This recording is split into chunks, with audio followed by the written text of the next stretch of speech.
O Lord of hosts, be with us, for we have none other help in times of adversity but thee. O Lord of hosts, have mercy on us.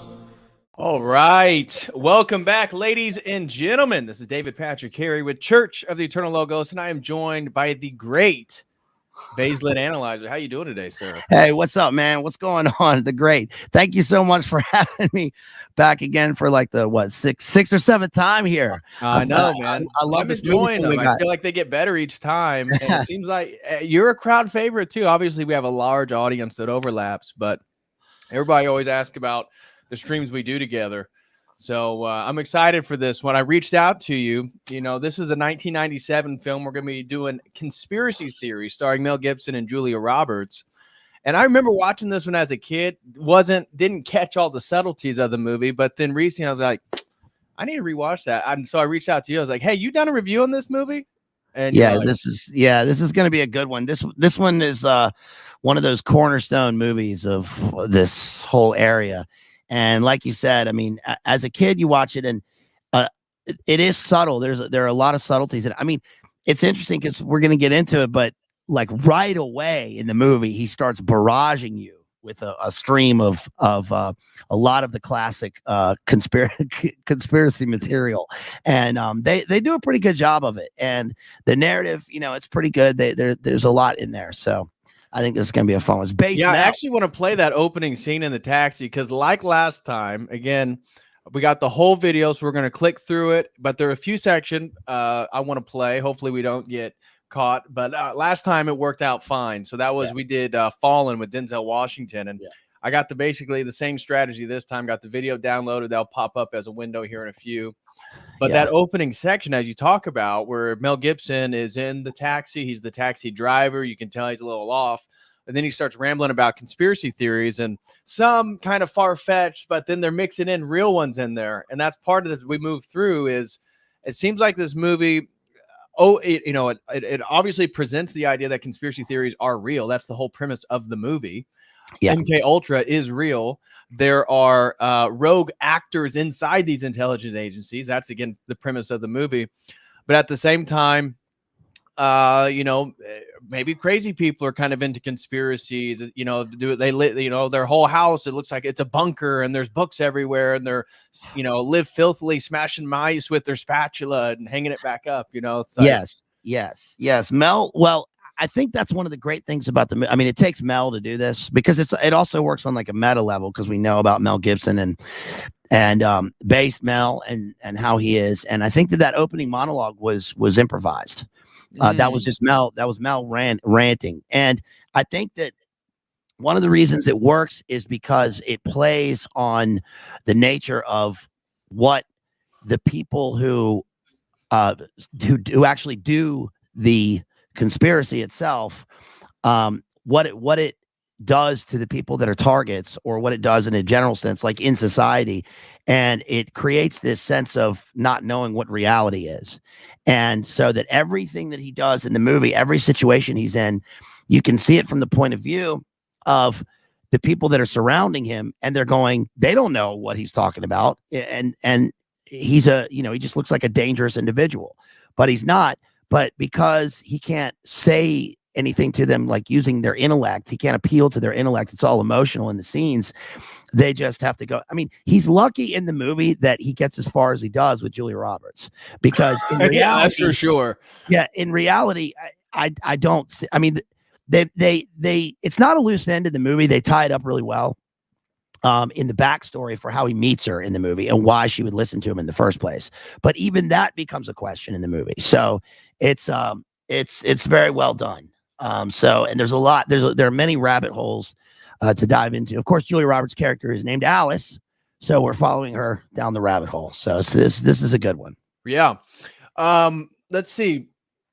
General takeaways. So as we normally do, big theme overviews, because we're going to get into the sort of details as we move through the whole film. Again, I want to play that sort of opening taxi scene where he's the driver.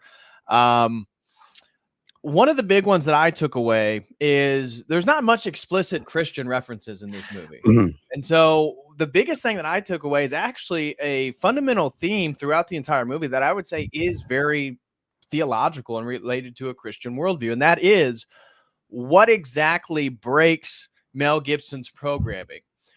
Well, eventually we find out that, and so spoiler alerts, people, again, we give all the spoiler alerts when you do these reviews, but it's still worth watching this movie even if we get done here, is that Mel Gibson, we find out he's subject of MK Ultra mind programming. And he was programmed as an assassin to actually kill Julia Roberts' father. But because he falls in love with Julia Roberts, in a way, it sort of shakes his programming and it breaks through. He eventually becomes a protector. And even the whole theme of the movie, where he seems like this obsessive stalker stalking Julia Roberts, we eventually can find out why this is happening. And you think of the evil in the world. You think of the programming and the propaganda that exists right now.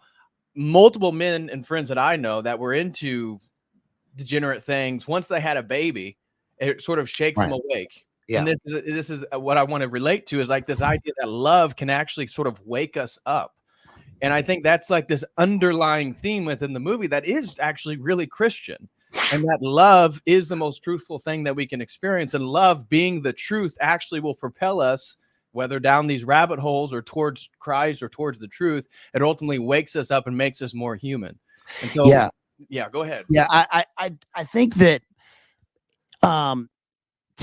he does things in the movie. He has a savior complex in the movie, which becomes part of the plot and becomes part of some of the conflict in the plot, right? Because, but I don't know if it's a stretch to say that at times he's kind of a Christ-like here. He saves her, right? And everyone is against him and everyone hates him in the movie. They don't believe him. They don't believe the things that he says. And he's trying to save her. He's trying to, sacrifice himself for her. Right. They do a really good job in the movie of not just the bigger themes like love is what breaks his programming, but it's also the like little nuances in the film of the way that they show how he's trying to. Okay, so it's no mistake that it's not an accident that he's a taxi driver in the beginning, because he's going through the labyrinth, right? He's going through the labyrinth of the streets, right?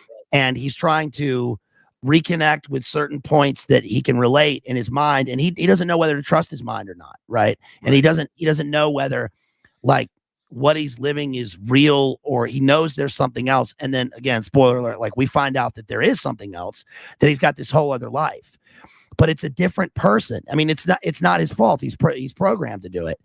And there are little subtle things, like when the first time he comes across Patrick Stewart, that's a whole thing that we'll get into.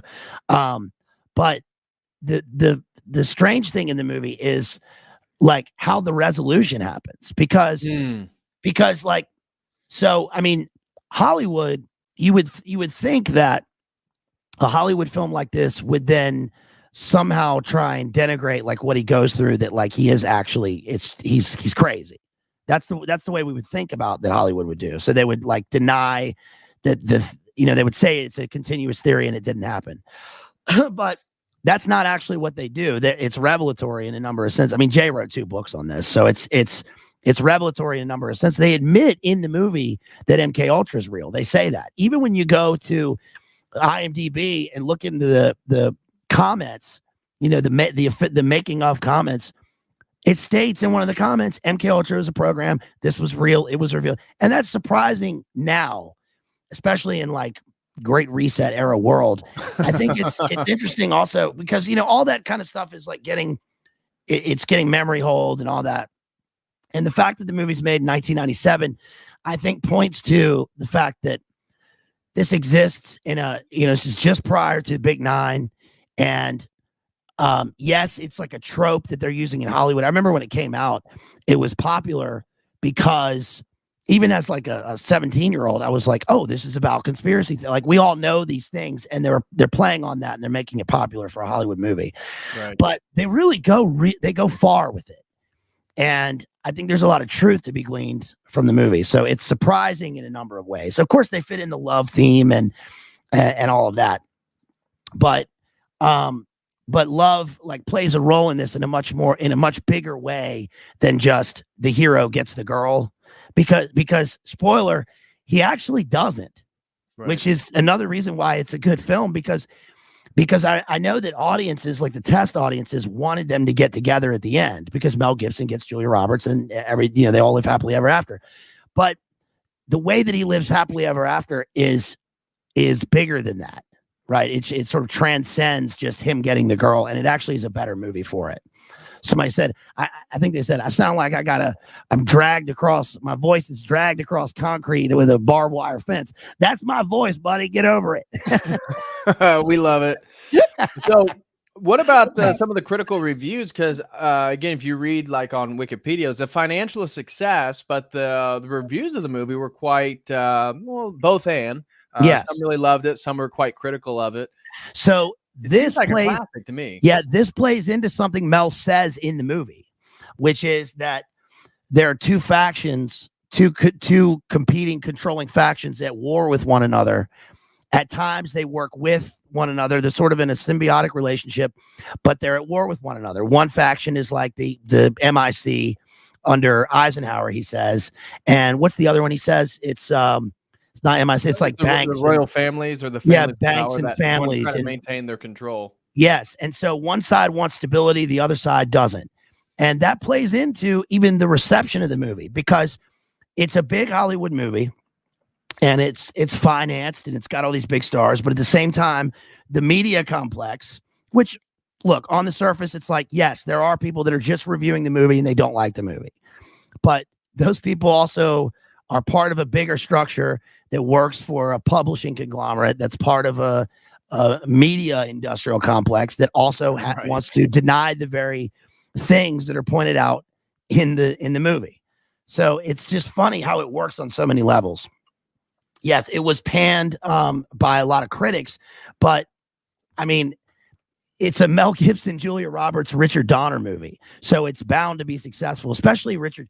Talked a little bit about Richard Donner I did a stream on High Concept and the 80s and what made the big 80s action movies. And this isn't an 80s action movie, but it is Richard Donner, who was Lethal Weapon. Huge, starting in the 80s. And Lethal Weapon also has Phoenix Program. That's part of the plot of the movie. And it's produced by Joel Silver. And there is nobody bigger in terms of producers, especially big movies and successful movies, than Joel Silver. It's like Weinstein and Joel Silver. In fact, a lot of people don't know that. People think that the Les Grossman character in Tropic Thunder, the one that Tom Cruise plays, the producer, is Harvey Weinstein. It's actually based on Joel Silver. It's kind of it's a generalized sort of impression, but Joel Silver's the guy.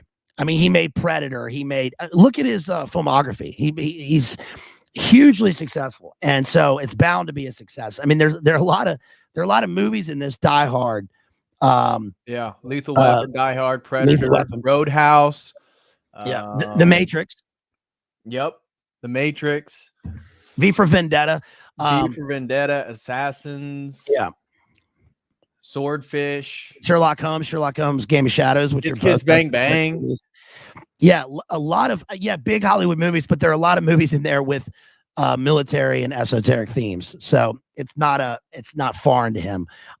So on the one hand, it's amazing that they made this movie. On the other hand, I don't know. I think that there are revelatory things to glean from it. So, So. Okay, so where do we start? I guess we can run over the plot here, talk a little bit about the specifics, and then start moving through the film. I mean, is there anything specific you want to say before kind of giving everybody an overview for those who have or haven't watched it since, the early 2000s or 1997? Yeah, I would say if you haven't watched this movie, especially recently, you need to go back and watch it. I was talking to a friend the other day about Stanley Kubrick movies, and it's kind of the same thing. They had seen Eyes Wide Shut when it came out in 1999, but hadn't gone back to it. And this is like that. This is one of those movies where there are a number of films that are key, cornerstone movies of this whole thing. And this is probably the movie for anything that is predictive, that's revelatory, that deals with conspiracy, that deals with all the things that we're usually talking about in any of these circles. This is the film. And one of the things that, Jay just did a stream, was it yesterday or the day before, on, Operation Gladio, and talking about some of the relationships between the Vatican, the CIA, the mafia. And my research, even with transhumanism, not as specific with the Vatican or anything, but looking at occult ideas, whether it be the Sabbateans of Sabbatai Levi, the Jews that believed their Messiah came, which led in relationship to the Kabbalistic Jews and all these various magical orders that really had a privileging of chaos, and that somehow they could reconstruct order from chaos, ordo ab chaos, or there, like one of the people in one of the recent research books I was reading talked about, they either think there's only chaos, and the idea that there is order is totally socially constructed, or that chaos is better than order because out of chaos you can progress forward to better order. And so you think about that sort of esoteric occult idea, and that's really the basis of a lot of these conspiracies is destabilization, creating more order, creating order out of the instability, if you will. And so I think that is such connects with the general theme of these conspiracy theories and how they relate. And as a Christian, it's not that even the conspiracy theories, one of the things you talk about is, oh, well, then all these people are in on it. Well, at a spiritual level, you just have to be in relationship to like that which is in opposition to God, and just naturally the ripple effect sort of moves in that direction. You can't help but contribute to some degree or another. But at the same time, there is real conspiracies amongst the elite, those who want to maintain control by creating instability and chaos where, we plebs live, or those that are literally just occult sickos that are obsessed with destabilization and chaos itself. And that's where you get into like Satanism and left-handed path, tantric paths, black magic, that type of stuff. So yeah, for me, it all connects. Yes, that was an excellent stream. Have you read that Paul Williams book, the Gladio book? It's an amazing I actually book. Bought it. I'm waiting for it to come in.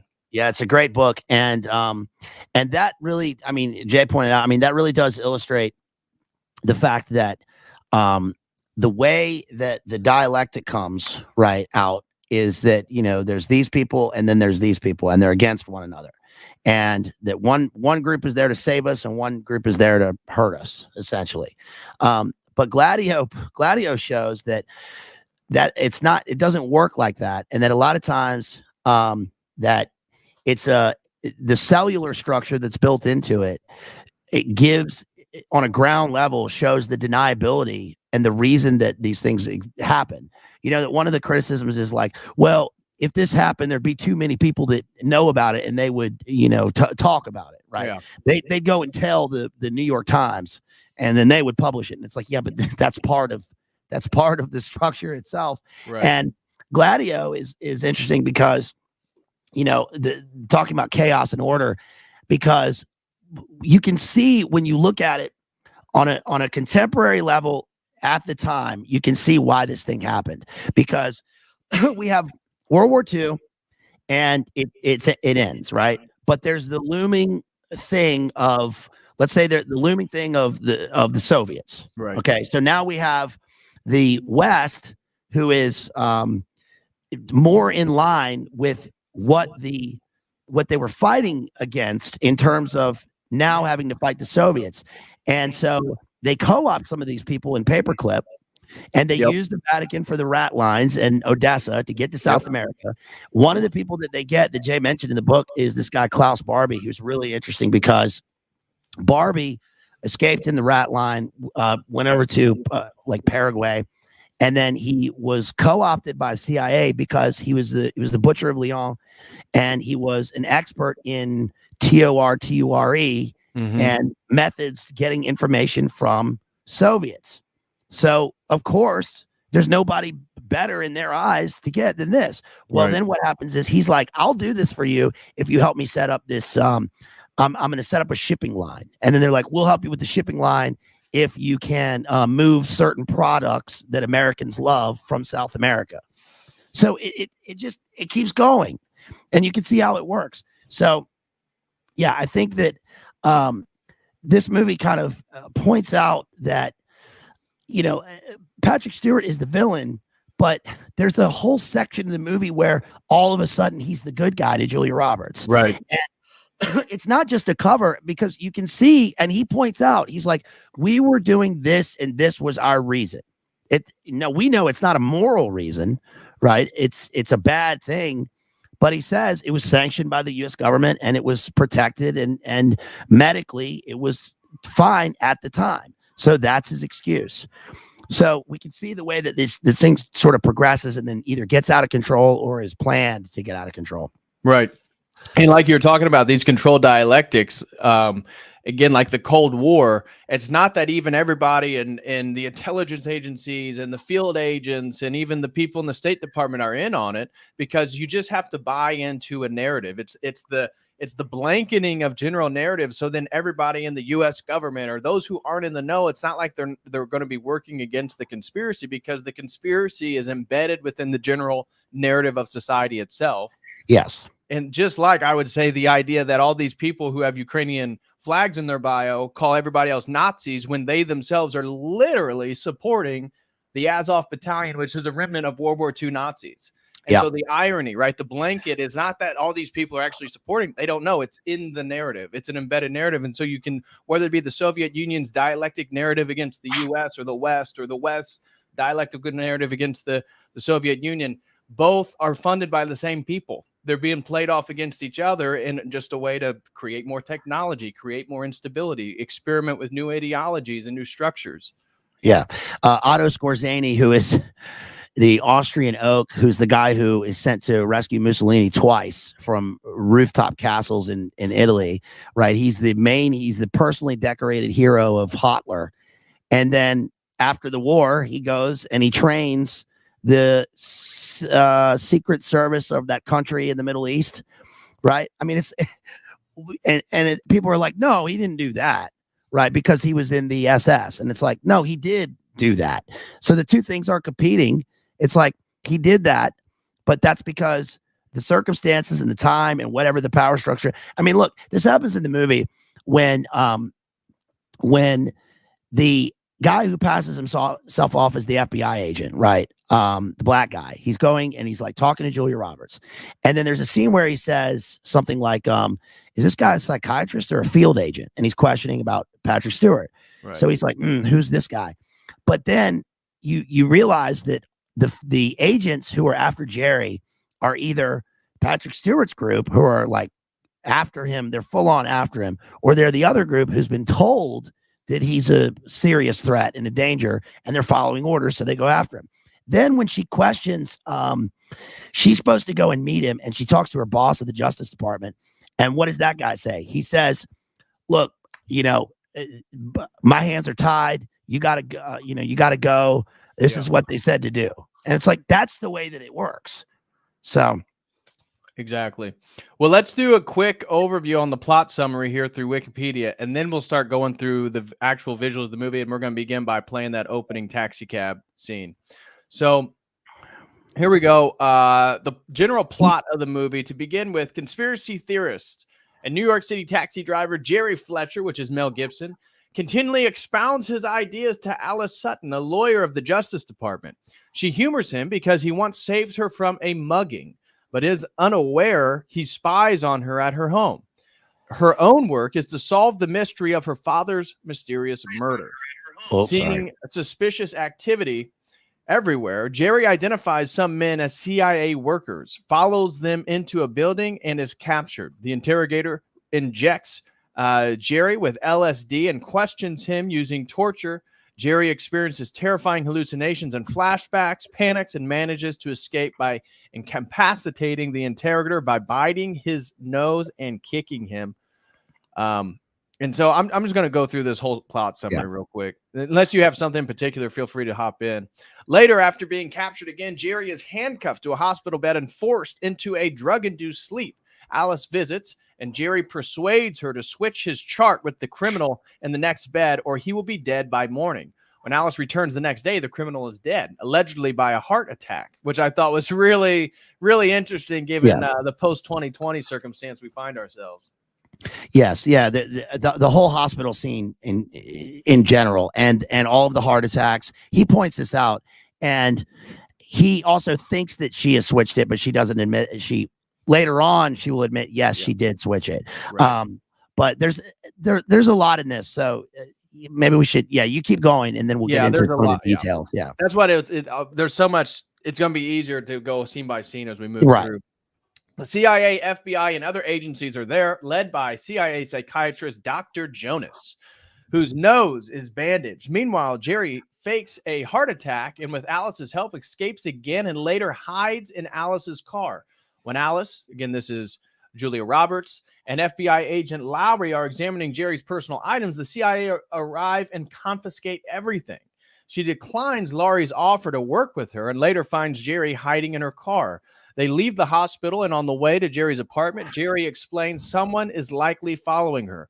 Trying to avoid a car chase, Alice switches lanes and stops, finding out that someone is Lowry. She convinces him to leave her alone until she has more information to give him, and he drives away. They go inside Jerry's well-secured apartment, where he tells her about the conspiracy newsletter he produces. Just when Alice has decided Jerry is crazy, a SWAT team breaks in. Jerry sets everything on fire, and they leave through his elaborate secret trapdoor exit. In the room below, there is a large mural on the wall, which features both Alice and her on her horse and the triple smokestacks of the Ravenswood generating station. As Jerry's apartment is burning, Jerry and Alice escape, with Jerry disguised as a firefighter to avoid suspicion. The pair go on to her apartment, where Jerry accidentally reveals he had been watching her. Upon hearing this, Alex kicks him out of her apartment. On the street below, Jerry confronts Lowry and his partner, staking out her place, and he warns them at gunpoint not to hurt her. After being tracked to a bookstore, Jerry sees operative rappelling down from black helicopters and hides in a theater, escaping by causing a panic by shouting "bomb." Alice calls each person on Jerry's newsletter mailing list and finds that they have all recently died except one. Jerry uses a ruse to get her out of the office and then immobilizes the operatives watching her. During their escape, he tells her that he fell in love with her at first sight, then flees on a subway train when he brushes off his feelings. She goes to see the last surviving person on the subscription list and finds it is Dr. Jonas, the CIA psychiatrist. He tells her that Jerry was brainwashed using techniques developed by Dr. Jonas at Project MK Ultra to become an assassin and was stolen by another party, which only Jerry can identify. He also claims that Jerry killed her father. She agrees to help find Jerry, who sends her a message to meet him.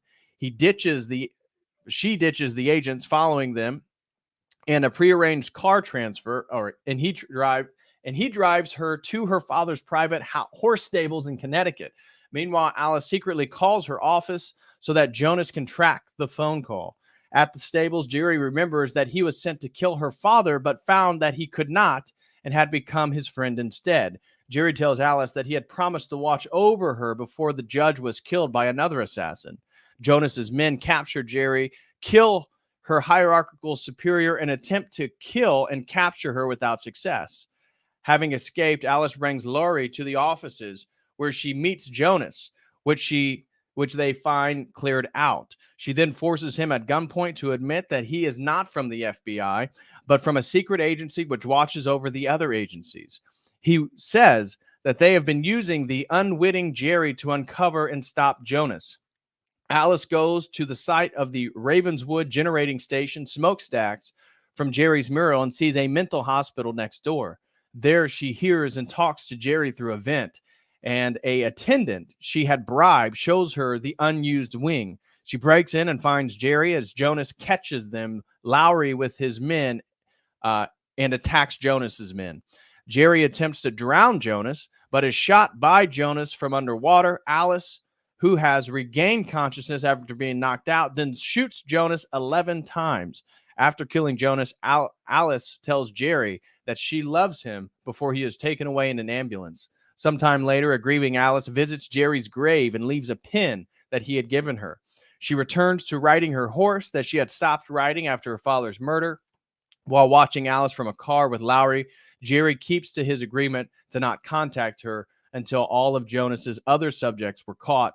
They were driving away singing "Can't Take My Eyes Off of You," a song by Frankie Valli and the Four Seasons, by the way, a good one. Alice finds the pin she had put on Jerry's grave attached to her saddle and smiles as she continues writing. And so that is the general summary there. Anything you'd like to add before getting into the movie? I mean, so many details that we need that we're going to go through. So much. And reading, it's funny because listening to the readback of the plot, it sounds so convoluted. Yeah. And it actually, again, this is like, I think the brilliance of the film, that it's a convoluted sounding plot because the inner plot of the movie is convoluted, and because that's his own life plot because of what he's been through. But it's actually really simple when you break it down, right? Mm-hmm. It's a guy. He's a TI. He's a targeted individual. He's a former, monarch or whatever, and he's trying to escape the prison that he's been put through, and he does, and that's the movie, right? So here we go. Let's begin with this taxi scene, the opening taxi scene here. You guys aren't going to be able to hear most of this movie because we don't want it to get flagged. But so right away, the first thing right away is that the Warner Brothers logo right there is not what you think it is, right? What you see is not true because you think you're looking at the logo, in a bright sky with some clouds, and it turns out that it's just a billboard. And then the billboard moves. So it's like things are fluid, things are moving, and what you see can be seen in a different light. Yeah. Great point there. And shout out to Genghis Khan for the $9.99 super chat coming in early, along with Petra Garde throws in $5. Finally get to catch you on a live stream, man. Thank you for your streams you make. I've listened to so many of your streams while at the gym. God bless. Well, thank you, Petra, and glad that you're here, brother. And thank you for the $5 super chat. And shout out to the great and powerful Genghis Khan. He's a contributor to all of our little community. Okay. Also, we're going to see that he's a taxi driver. And just to say about him being a taxi driver, when I think of this, came up in another stream somewhere else, that something about taxi drivers and intelligence. And he's in New York. He's not, is he in New York? He's in New York. He's not a British taxi driver, but in London, to be a taxi driver, you have to go through a period of apprenticeship for 3 years, and it's called the knowledge. And you have to learn all of the convoluted back streets of it. You have to learn everything by rote. So if anybody said, right, there are so many streets, it's not a grid like New York is. So of course he's like, that would be the perfect job for him because he's on the move. And he's, again, it mirrors how he's trying to make his way through the various avenues of his own life and his mind in order to get to his destination. Mm-hmm. So here we go. We're going to just do a sample of this opening. I don't want to play even the whole thing because I'm sure YouTube will pick it up, but you can get a little feel for it. So here's the opening scene of Conspiracy Theory, where we get a witness or a peek into who Mel Gibson's character is, his job, and the sort of maniacal movings of his sort of rantings and understanding the connections between conspiracies. Yes, schizo.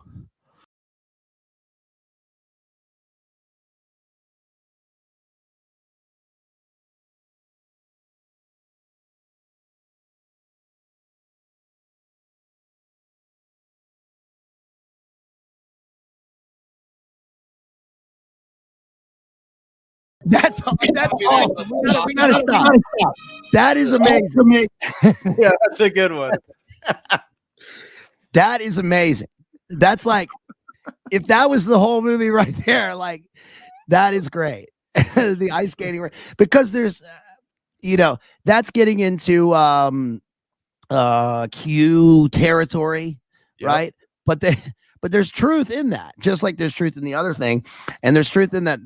Rockefeller Center, so I was listening to Louis C.K. and Shane. I've talked about this already so many times, but Shane Gillis and Louis C.K. were talking. Louis C.K. was talking about when he was they did this podcast on the presidents, and he was talking about when he worked at, he was a writer for Conan. And whenever anybody would come, a guy showed him a secret at Rockefeller Center. He was like, look at this, man. And he went into the stairwell, and then Louis C.K. said he would show people whenever anybody would come visit. They would go into the stairwell, and the pipes in the stairwell and the steel that was used to build Rockefeller Center still had the NAZI logo embossed on it, like elevated, because all the steel was brokered. Apparently, it had something to do with Prescott Bush. All the steel was brokered from Krupp during the NAZI era and into the 90s. It still had the SWAT sticker logo on it. Wow. So I didn't know that. Yeah, and they sanded it down. That's hilarious. Mhm. Okay, let's play a little bit more of this intro real quick. But that was good that we stopped it too. Though if we stop it, YouTube won't pick it up like when we just play it. Yeah.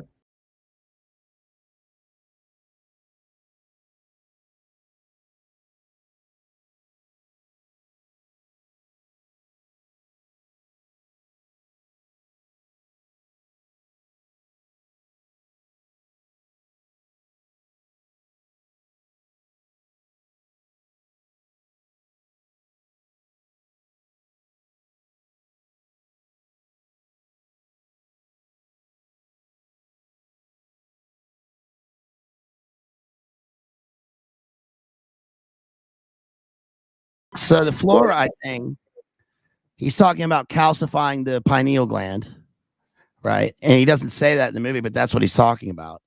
Then he's gonna. I love the fact that the first time you see him, he's in the mirror. By the way, right? He's in a mirror, and you can see him, but he can't see himself. Which there's a lot of mirror symbolism in the movie because, of course, the fractured psyche. Because he's a dissociated character, right? This is him, but he doesn't know who his former self is, and now he's getting into what's the guy's name? Grit Bo. Is it Bo Grits? Who's the limited hangout guy that had the militias? What's his name? Is it Bo Grits? Somebody in the chat probably I'm not sure. He's the limited hangout guy. He was on the radio all the time in the 80s and 90s, talking about the right-wing militias and how they were a last line of defense, but it turns out it's like a limited hangout. So what he's saying here is there's truth to what he's saying. Things aren't what they seem. Absolutely. And yeah, I totally agree with that. Okay.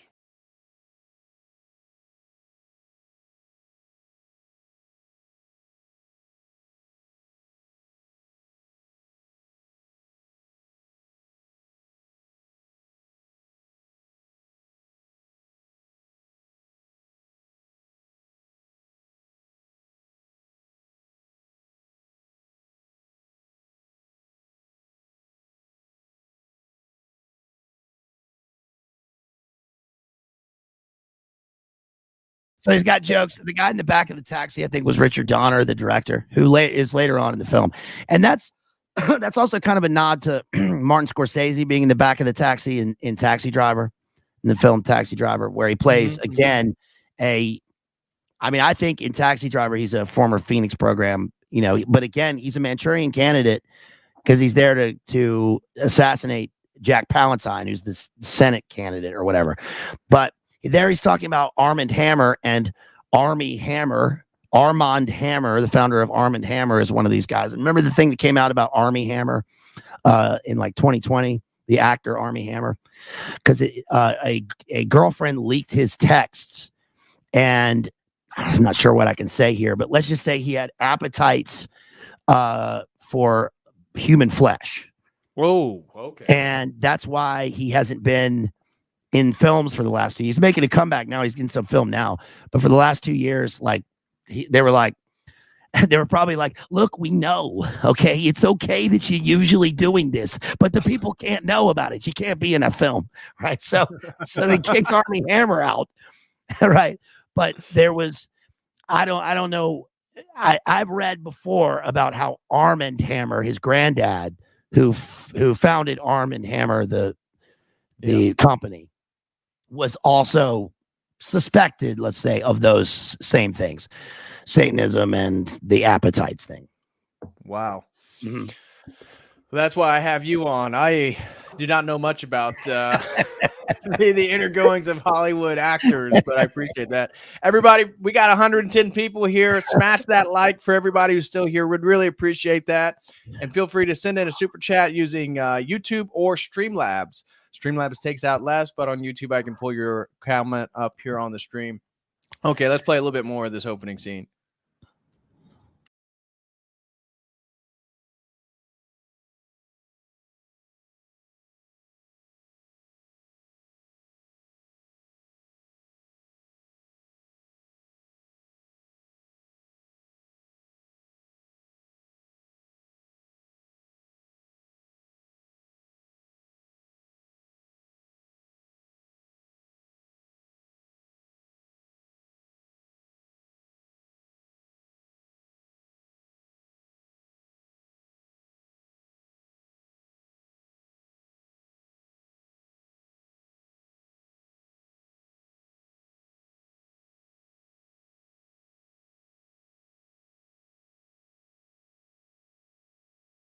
Dude, like he's just rapid fire, man. I know. Like he's rapid fire. I mean, they do a good job of introducing to the audience this element of doubt into his character because of his cadence and because of the way that he's rapid fire with his conspiracies. And the people in the back are just kind of, looking at him. He's talking about the free country when there's the family. Well, I can't really say more, but the family in the back. Clearly came to this country for freedom and right. believed in the promise. Yeah. Right. And now he's like, the country isn't what you think it is. And then he pulls over and the guy in the suit, right, the Wall Street suit, locks the door, immediately takes the picture. I think probably, especially in the 90s, people watching it are like, what is that about? They probably don't even notice. But it's like we're introduced to this thing where he has some sort of intuition about the people that are around him, the people that are at certain points and following him. Maybe this is the guy, and he snaps his picture. And if I okay, we got to no more. I got a warning. Heads up, we've detected copyrighted audio in your video stream. Yeah, stream. It was the music. Will be temporarily blocked. Okay, wonderful, wonderful. So no more audio. No more audio. Yeah, the audio is now off. It was the music. YouTube algos have already got me. The people in charge have already caught us, guys. Yeah. but it was just a warning. So we're right. It's okay. We don't need the music. Yeah. So no, you're totally right. And I believe the guy he took a photo of later emerges as one of the FBI agents when he gets into the SUV. He may do. I didn't notice that. Okay. I mean, the guy in the back of the taxi is one of the guys that emerges because that was Richard Donner, that's the one that. Yeah, that's the one that actually will get in here in a few scenes in which is having some fling with some woman. So why don't we just scoot forward just a little bit there? So, anyways, this goes forward, and then eventually Mel picks up a person. Well, right here he's still telling conspiracies, and he realizes that he's actually by himself. Yes. This is the scene where you see a guy call a taxi. And he's kissing this woman, and he says, the guy gets in here and goes, "Oh, you're in love." He talks about how he's in love. And this is important because it talks about how love relates for, again, Jerry Fletcher here, Mel Gibson's character. Because as we said earlier, love is like this underlying theme in which sort of breaks his mind programming. And so we see the exact same thing happen here where he's basically saying, oh, love gives you wings, Geronimo, you can jump from the Empire State Building, you don't care about anything. And this will be true to a degree for Mel Gibson. But then the guy in the back, he's like, what are you talking about, dude? Like, I'm just hooking up with her. I think he's like, does he insinuate he's married? I just got that he was a I mean, this guy reminds me of Al Pacino in The Devil's Advocate. The way he looks, you can tell right away when he picks up the guy that this guy is a rake and that he's going to say something like the way he does. Right? It's love. He doesn't believe in love. Yeah. So yeah, this guy. Yeah. Wall Street stiff. A Wolf of Wall Street type, I suppose. Right.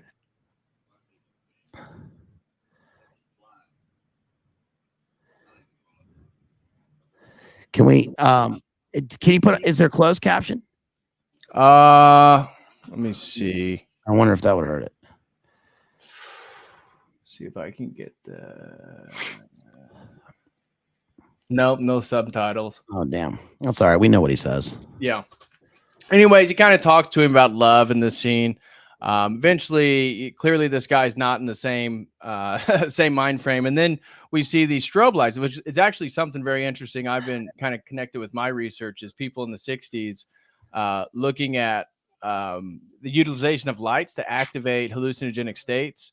Mhm. And there's an instance of Allen Ginsberg in which he was hooked up to one of these strobe machines where you would lay down and it would like basically put it right in front of your forehead and they would pulsate at a certain rhythm. And he said he started to do that.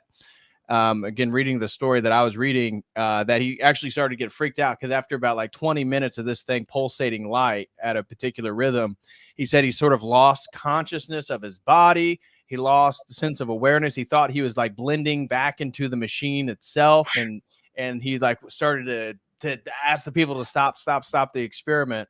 And that's really interesting that we can, somebody can be induced in a sort of hypnotic, but also a sort of mind programming state through the manipulation of lights. And so this is clearly hinted at in this movie because look, he starts getting set off by the strobing caution light and then the flickering of the weld. So the Allen Ginsberg thing, that's what triggered his most famous poem, Howl, his epic poem, Howl, because the light, he was standing on top of a hotel looking at a building in San Francisco and saw a flashing red light on the top. And the red light he saw, he says in the poem, was Moloch. He says it represents and it is Moloch.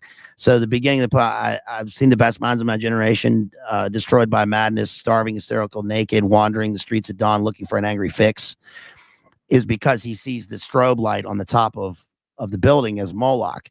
And then what the reason that he starts to dissociate there is because the flashing lights trigger him back to the electroshock right of his MK Ultra experiment.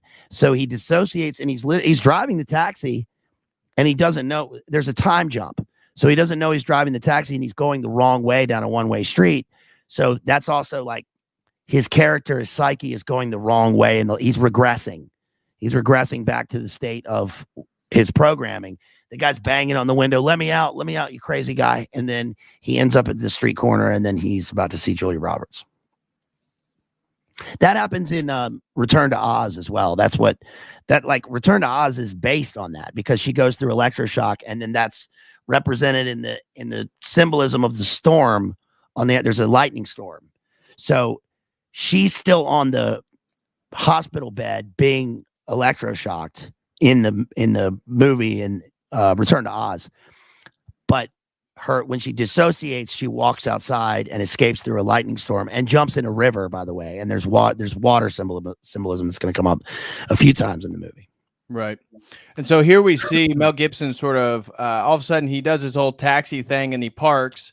And what do we see? He's spying on some woman. Clearly, this is Julia Roberts. This is Alice Sutton, the Department of Justice lawyer. And you see he's like overly obsessed. He's watching her move her lips. He's then like, oh, I wonder what she's listening to. He starts scrolling the radio and finds the exact song, which is the song that, again, becomes the theme of this movie, which is Can't Take My Eyes Off You by Frankie Valli and the Four Seasons. Right. So he can't take his eyes off of her. But ironically, the agents sing it at the end of the movie because they're going to continue watching him because they can't take their eyes off of him. And the agents throughout this are tracking him, looking for him because they can't take their eyes off of him. Right. So this moves forward. We see, okay, this guy's kind of weird. He's into conspiracies. He's watching this woman. What's going on here? Then he pulls up to these guys banging on these buckets, doing a drum line. Is that dude in the wheelchair? That's one of the agents at the end of the movie. Right. Yep. Yeah, he's even in the car at the end of the movie when they're driving away. Yeah, the mustache. He's the passenger. Right, yeah. There you go. And he tells Mel because I guess the black dude who's the FBI agent, he had a different name, and he tells him, no, Flip was my real name. Right. So this guy's name's like Flip. Something about Fur dead there because Richard Donner is a PETA activist. This is the perfect cover. Wait. This black dude's a pedo activist? No. PETA. Sorry, PETA. Oh. Yeah. PETA. Gotcha. So Fur, the thing about Fur dead. Yeah. That makes sense. This is a perfect cover for him because a taxi driver pulling over on the side of the road in New York is nothing. Yeah. So this guy in the wheelchair is one of the agents. Yeah, and he's hopping in the drum line, and they give him these newspapers. And you see that Mel Gibson has this strange obsession with newspapers. Yes. I mean, there's internet at the time, but this is classic conspiracy theory territory here of the newspaper clippings. And you see he's kind of like, he just backs this, which I was thinking, like, how's that car rolling if it has to be in neutral? Yeah. That car was not in park. But that's not unusual in New York. So, anyways, he goes up. Then we kind of get a peek at, like, he climbs all the way up to the rooftop to enter his apartment. So you're like, oh, well, that's kind of strange, you know. And he'll say later in the movie that he never enters his apartment the same way twice. Tradecraft. And then we get a peek of, like, what, you know, all the locks, what his apartment's like. He puts this bottle, which actually comes to save them later, on top of the handle. And you're like, what is that for? Well, if they turn the handle, the bottle will fall and he'll be able to know that somebody's trying to break in.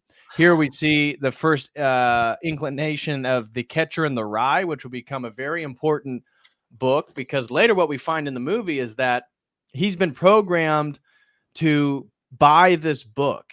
And it's one of the ways in which they can track him. Now, again, this is before the internet, at least not before the internet, but before the way that we understand the internet to be. And so ways in which the intelligence agencies are trying to track Jerry Fletcher here, Mel Gibson, is whenever somebody purchases The Catcher in the Rye in New York City, they then will try to figure out and you know, triangulate to figure out if that's him. So it's a way in which they can sort of catch him, because he has this inclination inside of himself that he has to buy that book every single day or he doesn't feel normal. Right. And we'll get into why The Catcher in the Rye maybe here in a bit if you want to break into that. Yeah. So we see he grabs The Catcher in the Rye, and he's holding it near and dear to him. And what do we see? Oh, there's a mouse in the sink, which he kills with a spatula and then hangs the spatula back up. Mel Gibson has this thing about mice and rats. Have you heard about this? Yeah, it's like he's a prankster, and I'll accept this because it's Mel. If it were anybody else, I'd say no, this is probably something weird. But I know that Mel, and on the Richard Donner, especially on Richard Donner sets and Lethal Weapon, like he does pranks, and I know that he sent Julia Roberts a freeze-dried dead rat, like, in the mail on the opening day of the film, and she's like, what is this? And she knows it's from Mel or whatever, and he's like, it's a joke. I don't know. That's his little Oh no, they just took us down. Oh no. Yep, they took us down on YouTube. Maybe it'll pop back up in a second, like it did with Jerry's stream. Hopefully it will. It says stream unavailable. Your stream has been temporarily blocked because we detected copyright. Now I'm still live over on Rockfin, and Facebook and Twitter, but dang, yeah, we're offline over on YouTube now. Yeah. Well, shit. Well, that happened to Jerry when he showed that Vice article, Vice interview, or it was a Vice story, and if you give it 30 seconds or a minute, it might come back up. But okay, well, I suspect it won't, just given my general, or let me tell him that, hey, go to Rockfin. Oh man. Oh yeah, Warner Brothers was locked down tight. Yeah, I would say so. They don't want anybody bringing up anything of their stuff. Okay, yep, it came back up. It says there we go. We are back up. Okay, guys. No more playing. We can only skip through this movie. Can't play it. Skip through it on They pause. got it locked down in real time. Yeah, we can skip through it on pause, I guess. Fast forward skip through it on pause. That's all we got. Yeah. So anyways, we see that even he has his refrigerator locked. Even the food inside of his refrigerator is locked. Mm-hmm. Very strange behavior there. So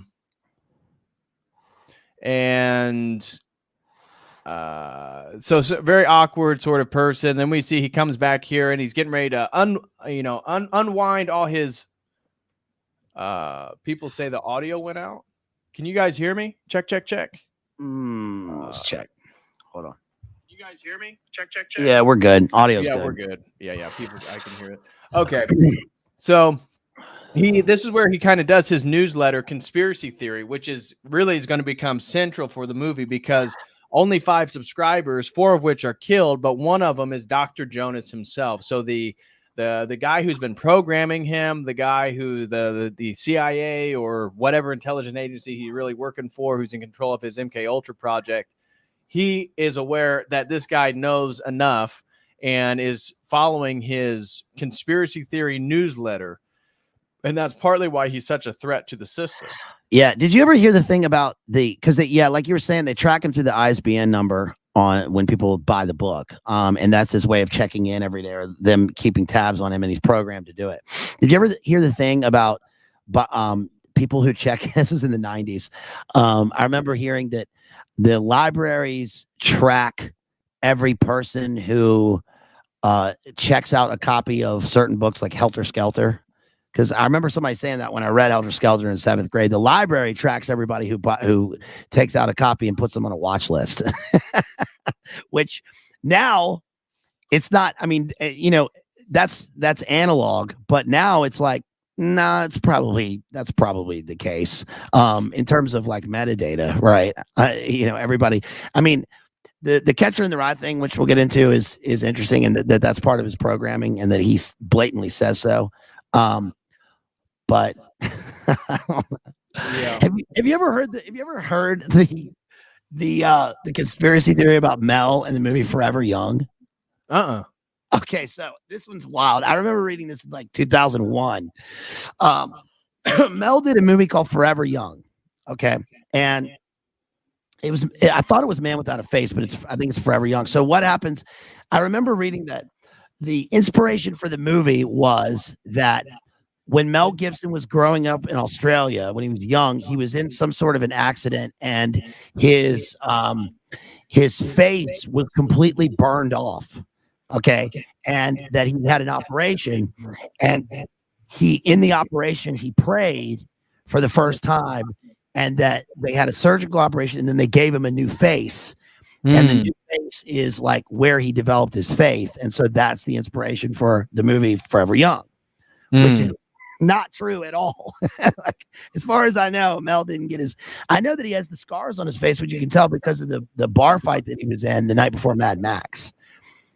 So he was in Australia playing Mad Max. He was in a bar fight, and that's why his face, like in the torture scene, you can see it, that he's got like jagged marks on his face and on his nose because somebody smashed a bottle in his face. But I don't think it was burned off. Anyway, it's one of those things. Wow, that's pretty interesting. I wasn't aware of that.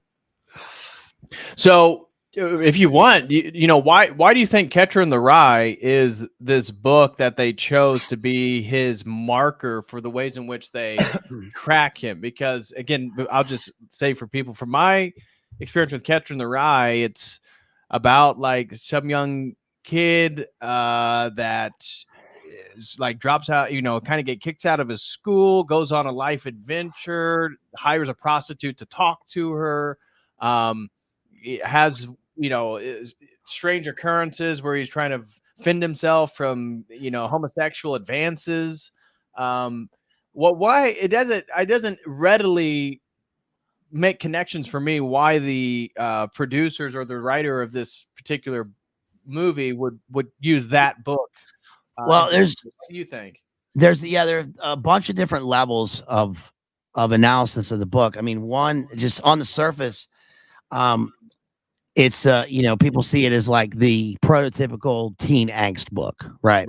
And it's about the angry young man, and he bucks society, defies society, because he gets kicked out of his private school, and then he's sort of living, you know, and he makes his way through New York and all this stuff.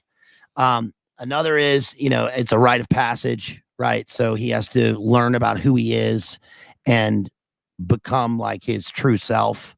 But the other things about it, I mean, anybody watching, I did a full analysis of Catcher in the Rye a few months ago.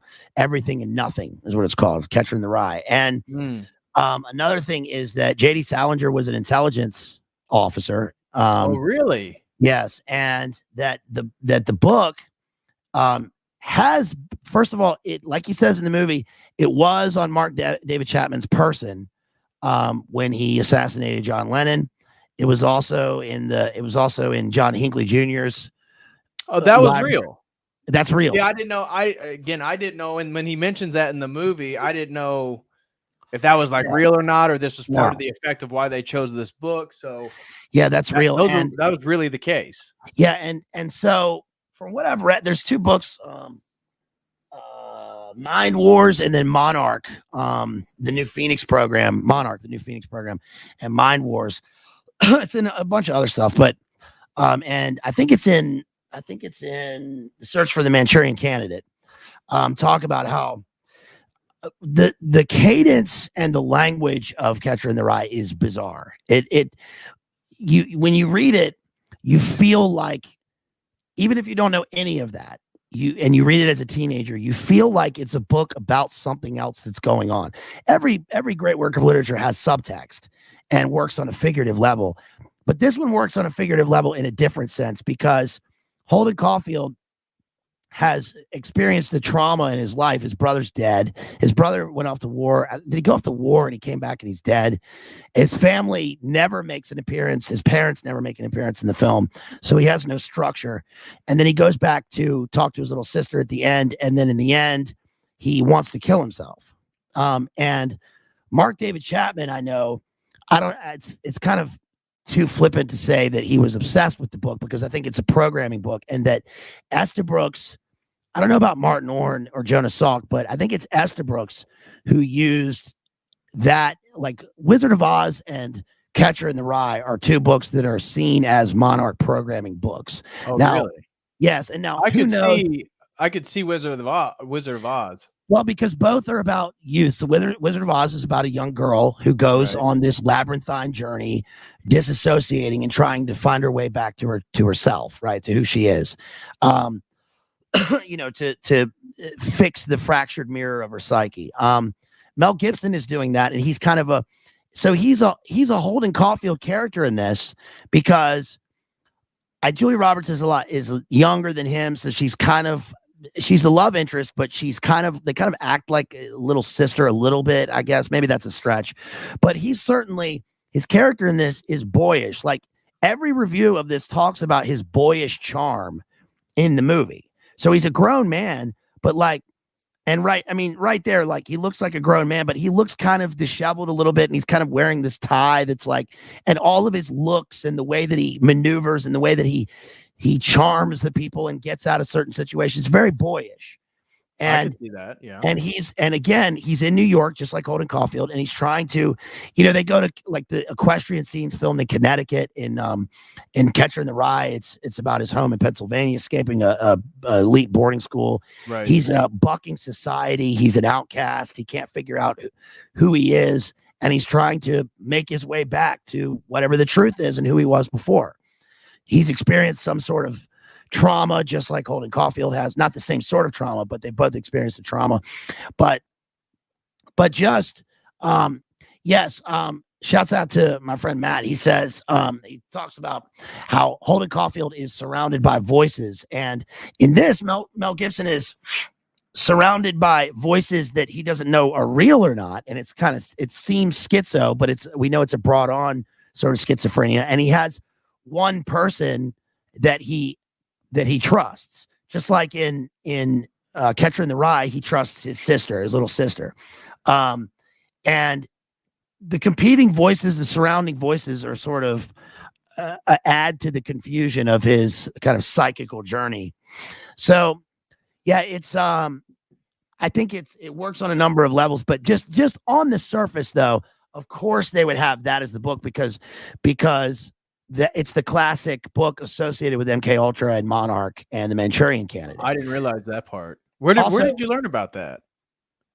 From Mind Wars, from Monarch New Program. I knew that in the 90s, like in high school. I mean, when I read the book, I knew about this because I knew about Mark David Chapman and his association. I mean, he had the book on him when he assassinated John Lennon at the Dakota Building in New York. They never go to the Dakota Building in this, but it's in New York and they're sort of in the same territory. The Dakota Building is overlooking Central Park. So makes sense. So here, this scene, we saw where he sort of put together his conspiracy theory newsletter that night, and now he's going around the city and he's mailing it off. And then he makes his way to the Department of Justice there in New York, where clearly the police officers know him. He's a regular to some degree. That's made aware. The police officers know he is, but they're trying to stop him from going inside. And so he eventually makes his way up to the office that Alice Sutton, Julia Roberts, is in. And she's talking with her boss, in which you mentioned earlier, he's telling her to basically drop her investigation of her father's murder, that it's time to move on with it. And she clearly is not able to do that.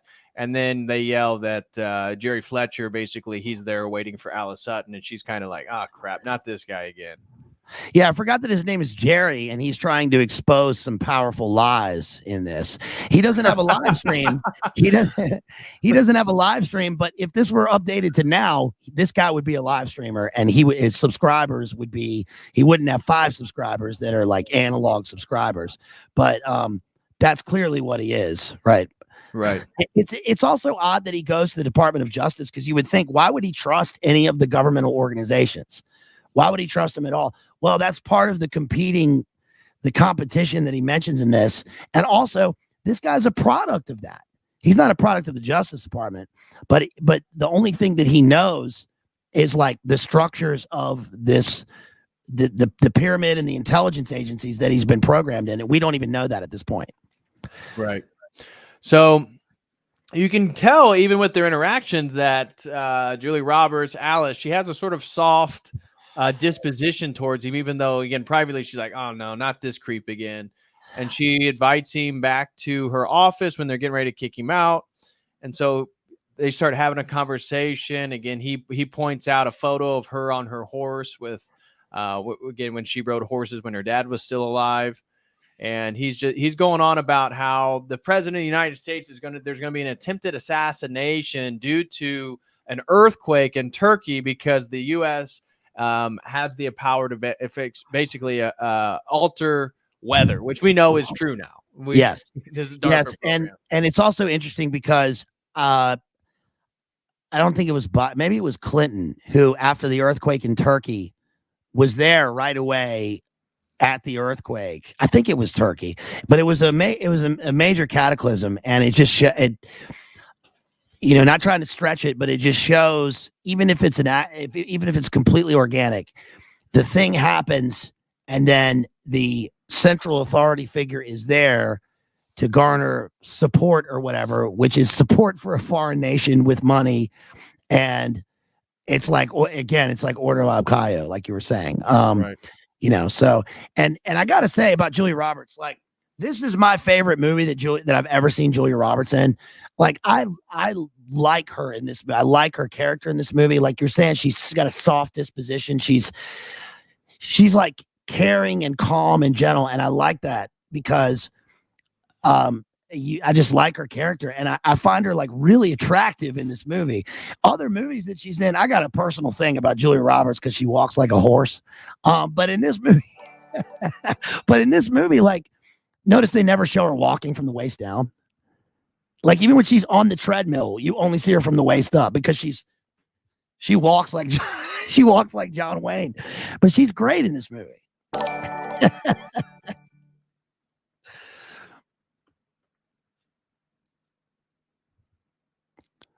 Shouts out to everybody out there dropping super chats for our boy here.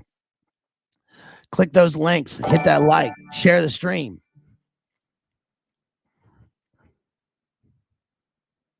Uh-oh, I can't hear you. My audio cut out.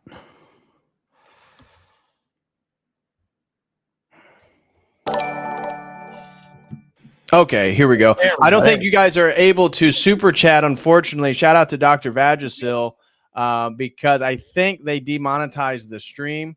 You guys can let me know if you can still super chat. They're on YouTube. I'm not sure. It looks like on my end you cannot, but if you can, let me know or send something in just to double check. But yeah, looks like they did that. So send everything through Streamlabs if you can. Anyways, yeah, I did not know she walked like a horse, so that's yeah, good info. She walks like she is very attractive in this movie. I never thought Julia Roberts was that like attractive, but I find her very attractive in this movie. Yeah. Anyway, so they have a conversation. Eventually she has to go. Her boss needs her, and so he's kicked out. He needs to go, and he's back to this is I think the guy that was making out with that chick. He sees that he ends up in this SUV, which is the feds. What was his name? What was his cab name right there? Rafi Palulian. That was his name in the cab. Did you see that? That was his cabbie ID name. His cabbie ID name was look. I never noticed that until now. Rafi Palulian. There's got to be some. I don't know a connection with. I don't know what that is. Oh, thanks everybody. Amptown says check. Throws in $2. Oh gosh, they went ahead and blocked it again. Are you kidding me? Wow. So we can't show it. We cannot. I cannot push play whatsoever. Yeah, don't push play. Dang. Wow. Okay, let's hold up for a minute. Maybe it'll hopefully we come back. Jeez, Louise. It's that hardcore copyright. I didn't know they could do that even with the visual. Oh man, well, we'll hang out for a minute. Yeah, I didn't know either. I did play it just for a second though, I mean, it wasn't even 20 seconds. Yeah. But okay. Let's see here. I'm going to refresh over on YouTube, see if we're up yet. Come on. It says temporarily blocked, so I think it will come back up.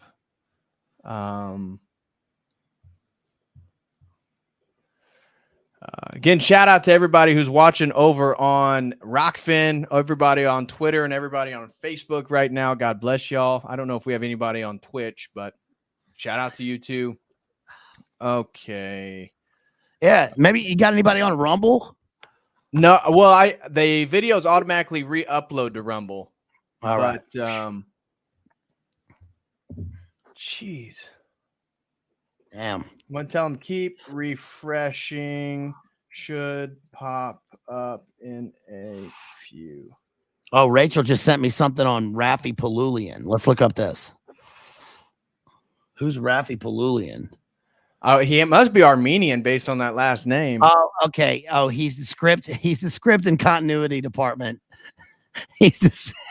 That's why it's kind of like the beginning. The cab number is the number of like the set designer. It's his birthday. So they always do that in films. So that's the way of, hey, I'm watching this, right? That's the way I've got. He was in Limitless. And he's the shouts out. Yeah, shouts out to Rachel there. I Yep, tried to look up who was the technical advisor, and I couldn't find anything on. I know who it is, but I couldn't find anything on him. Shout out also to the new cooler Will Smith threw in $5. Testing. Check. Oh, there we go. That There we go. We're back. Shout out to our beloved Kristen Slowboy Whiteboard threw in $2. Said yep. And then one more person on my buddy Thomas Henderson from north of the border threw in $2 Canadian and said testing the super chat. Yep, it's going through. Excellent. There we go. We're back. It looks like we're all back now. So I promise, guys, I will not hit play whatsoever. Yeah. No more play. We're only clicking through here. They are quick on the trigger today for this movie. Can they pop it just for fast forwarding images like that? They can't, can they? No, I played it for like just a few seconds there when they were having a conversation, but okay. Anyways, okay, so he's checking these guys out. Surely he can't pick that up. I mean, that's like jumping scenes. Yeah. Well, shouts out to Rachel out there at Base Homeschool Mom. We love you. And she sent me that Rafi Palulian is the script and continuity advisor. They always do that in films. I was saying to DPH while we were out here that, you know, the cab number is the birthday of like one of the, you know, the set designer or whatever. I couldn't find the technical advisor. I mean, I know the technical advisor is, but I couldn't find any connections to them. Usually the technical advisor, especially on a film like this, will be a CIA guy or will be Dale. What's that guy's name? Dale Dye, the guy who's the ex-CIA guy who's the he did like Platoon. He's in a bunch of movies and he's the, you know, he'll be a guy. I couldn't find who it was for this, but there is something though. John, the cinematographer is John Schwartzman. John Schwartzman is a half brother of Jason Schwartzman, who is a nephew of Francis Ford Coppola. So Coppola is involved in the making of the film. Okay. So this is right when he gets jumped. So we've kind of the movie gives us a few things, and then we see that he comes out of the. I'm not going to hit play here, but he steps out of the deli, grabbing a sandwich, and all of a sudden we see a handful of federal agents of some place hit him, knock him out, and drag him into their car. And next thing you know, he's here in the wheelchair. The number of the cab in reverse is 1984. On the side there, and we're seeing it in a mirror image, and of course we're seeing it in a mirror image where everything is backwards because there are a lot of mirrors in this movie because of his fractured psyche, which we're about to see. And this scene right here is pure Clockwork Orange. I did a Clockwork Orange analysis in the book, and this is MK Ultra too, but you know they tie him down, tape his eyes open, flashlights, and they play high frequency sounds that are going to dissociate him and bring him back down to his whatever his base level is. They give him sodium pentothal there as the truth serum. And this is Dr. Jonas, who is clearly a reference to Jonas Salk, played by Patrick Stewart, whom I've met, by the way. He seems like he's a really good actor. Seems like an interesting guy. His character is always very believable. He's great. He went to my drama school and he almost ran over me in his Range Rover because we were having some event. He was doing Uncle Vanya in West End London, and he came to Bristol to drama school to do a talk to students.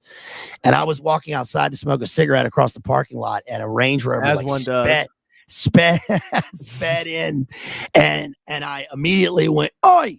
You know, and then I said, "Oh, I better not do that because this guy looks like, you know, this could be somebody who went to the school and could get me a job." Of course, that's not gonna happen. And he had on like a flat cap, and he stopped, and then I met him afterwards at the talk. But yeah, he's a nice guy. Very cool. So what we see here is Dr. Jonas right here. He is administering what according to the Wikipedia is LSD. I just took it as some sort of dissociative element. I didn't know exactly if it was LSD. It doesn't really display it as super colorful, or it doesn't really explicitly. Maybe they make a reference there. I'm not sure, but it makes sense with MK Ultra. LSD was used quite a bit along with mescaline. But so he's preparing the syringe in which he's going to shoot up Mel Gibson. Again, they've strapped him down to a wheelchair. They have his eyelids taped so he can't blink. They have noises to help disassociate him, and then they inject him with this right here. So the high frequency noises, the high frequency and ultra low frequency are like classic bits of MK Ultra, Monarch, and remember the SHOOTER at the Naval Yard in Baltimore, who had the gun with my ELF weapon inscribed on the gun. Yeah. And the media at the time said, "Oh, this guy's crazy because he thinks he's an elf," but he had made complaints. He couldn't make complaints to his psychiatric department in the military because then they would take away his pension, and then they would. But apparently, he was. At least the claim is that he was a TI. He was a target individual, and being hit with microwave radiation and electronic frequency, and that's what they do in this scene. And this may be LSD. I think of a lot of the LSD thing. That's part of MK Ultra, but it becomes part of the narrative of MK Ultra because they talk about throwing the guy out of the window. Frank Olson. They talk about that he jumped out of the window because once again, Sidney they Gottlieb administered it to him without him knowing or something. Yeah, that Sidney. He's suicide. Yes, that Sidney Gottlieb at Fort Detrick had spiked them with LSD, and then he went crazy and jumped out the window. But then later, when his body was whatever, and the Ford administration apologized to the family, and then they exhumed his body, and then they found multiple contusions and wounds on him to show that he'd actually jumped out the window, and that he did that because of his part in the bacteriological experiments in the Korean War. So I think this is either like scopolamine or sodium pentothal. It may be acid as well. There's the water imagery, and he's inverted, of course. Yep, with his eyes taped. That would be horrific, actually. And so they kept asking him, "Who else knows, Jerry? Who else knows, Jerry?" And again, you're, as the watcher at this point in the movie, you're not exactly sure what they're doing or why they keep asking him this, but it's because he writes the newsletter Conspiracy Theory, and apparently he is accurate on what they're doing, and that's what the whole thing is. Who else knows? They want to know who else knows this information or who he's working for. He makes a point to Alice Sutton that they think he's now a rogue agent that's working for somebody else potentially. There's another reference in here, that scene, and that's that. If anybody's seen the movie Marathon Man in the 70s, where the paperclip guy is Laurence Olivier, and Laurence Olivier is a NAZI dentist who kidnaps Dustin Hoffman and tortures him through, drilling in his teeth. But he keeps saying, "Is it safe? Is it safe?" And it's basically the same scene because Patrick Stewart looks exactly like Laurence Olivier in the scene. He's like the same character. We got a super chat by Alberta Traficante. Throws in $5. Says Mel is based his character on a real person who is a conspiracy nut who the family knew. You know anything about that? No, I don't know that. I mean, that wouldn't surprise me, but then again, like Mel, this is. I'm sure that is probably the case. Of course, Mel himself is known to be not schizoid like this. But he's been part of this thing. I mean, who knows? He might be watching the stream right now. I hope. Shout out to you, Mel Gibson. We're fans. Yeah, big time. That would be it's cool, interesting because this is pre-AJ time, because it's 1997. I mean, AJ had his thing in Austin, but he would have been what? No, he would have only been 23 at the time. But this is like pre-AJ territory, right? Where you're getting newspapers and I mean, if any one of us was cast as this character in a reboot, couldn't you just improvise for 17 minutes of the same material? So I'm sure it wouldn't be hard. Right. Yeah, I agreed. So I know I can do that. Yeah. So we see then he bites off Dr. Jonas's nose here. And you see that Mel Gibson's terrified. He starts wheeling himself around. The doctor's like, "Oh my God." The front of his nose is chomped, hanging off, blood everywhere. And you see Mel Gibson's in a delirium, again, terrified of this guy with his eyes taped and guys after him. He runs down the stairs. He takes 2 of them out, and he ends up again, one of them's knocked out here. He's able to take the tape off his eyes, but he's also part of the wheelchair is jabbed into his side. So he's also injured, bleeding, but now he's taken out 2 of them, and the doctor is reeling based on his nose being bit off. So, okay. So right here, the angles right there are interesting because I mean, it's kind of straight on right there, but what happens is the way that the movie is filmed and the angles down the hallway warp because again, it's like, yes, he's in this anonymous building, but he's regressed into his mind and he's lost in a labyrinth. So even the way that the passageways look is warped. And we see Patrick Stewart's character is like at the end of one hallway and then he's at the end of the other hallway. So he's seeing phantom versions of him. He doesn't know which way is in or out, but he still relies on his tradecraft because he's chained to a wheelchair and he knows how to get out of it. Wheel down the steps and break the wheelchair. Right. So he's still able to get out. Also, he bites his nose off because he's like regressed into kind of an animal state and getting out of the situation any way he can. But it's like he cuts off his nose because it's going to be a visible marker of who this guy is. It's going to play a role in the plot later. And he bites his nose to spite his face, right? He takes care of one problem, but it's only a temporary solution. And the bigger problem is way worse.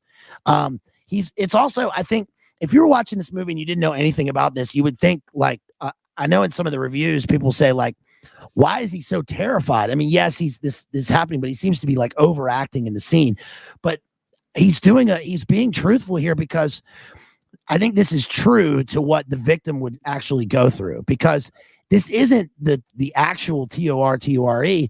This is just trying to get him back to a baseline, going back to the first sessions where he was turned into a monarch or a Manchurian candidate, which are like, he would be a kid, right, at the time. Right. And the initial psychic break is the thing that breaks him. So now this is just taking him back. That's why he's horrified. He doesn't want to go back to, high frequency torture and brain melting and simulated drowning and, eyes being taped open and all that. Right. Here's the doctor trying to hold his nose together with a rag. You see the other agents are knocked out.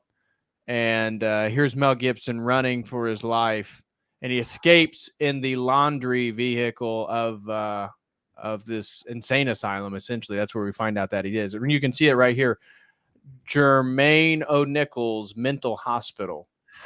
Right. They took him to Bellevue Shady Acres, but actually, it's right next to the power station. It's right next to Blackwood. Is it Blackwood? Blackwood Power Station.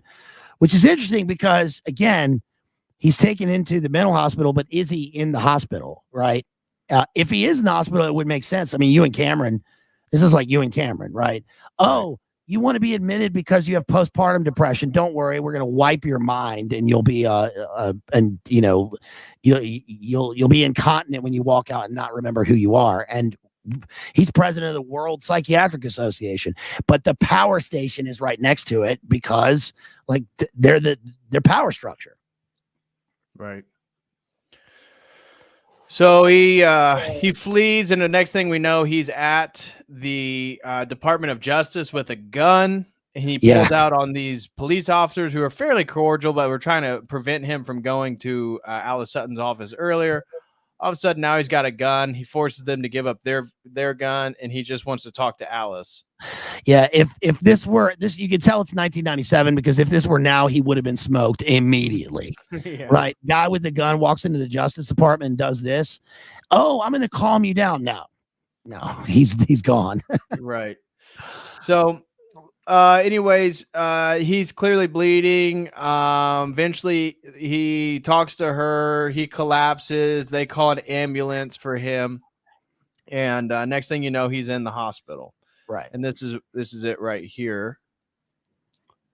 And so you can see he's handcuffed to the bed. Julie Roberts comes in and he's telling her, hey, you gotta switch my charts. You gotta switch my charts. They're gonna kill me by tomorrow morning. You gotta switch my charts, which she does, although she denies it for 3/4 of the movie, basically. And that saves him because the next day, again, this is where she switches the charts. He's telling her, you got to switch the charts. Help, help, help. They're going to come for me. She goes home. Next day, she's walking in there. Oh, and that guy's dead. And so this is him going out. And when she looks, they go, oh, yeah, this is Jerry Fletcher. He came in with a wound last night, and he died of a heart attack, which she knows Jerry Fletcher is not this guy because she did switch the paperwork here. So that's clearly not Jerry. That so guy, then she's like, go ahead. I guarantee you that guy's like the key grip. Like in the movie, he's the key grip or the best boy. They were like, we're going to put you in the movie and you're going to get a SAG card. So here he is. Somebody pointed out, Agent Orange in the chat pointed out that Department of Energy was big in MK Ultra. Yes, they were. That's a good point. Part of the front and the funding of MK Ultra. I don't know what his message says on his chest there. I can't really tell either. It says, Robert Nicholas. It says Robert Nicholas on it with a phantom hand, and what was the other thing I was going to say? And the heart attack, as Mel points out, the heart attack is classic MK Ultra. That came. I mean, that was part of the church hearings, the church committee hearings on the Committee for Assassinations, and there's the classic clip of Frank Church and was it Colby and Helms, and they point out the heart attack gun, and that came to light at the time. Remember, because I think it was the church hearings that are what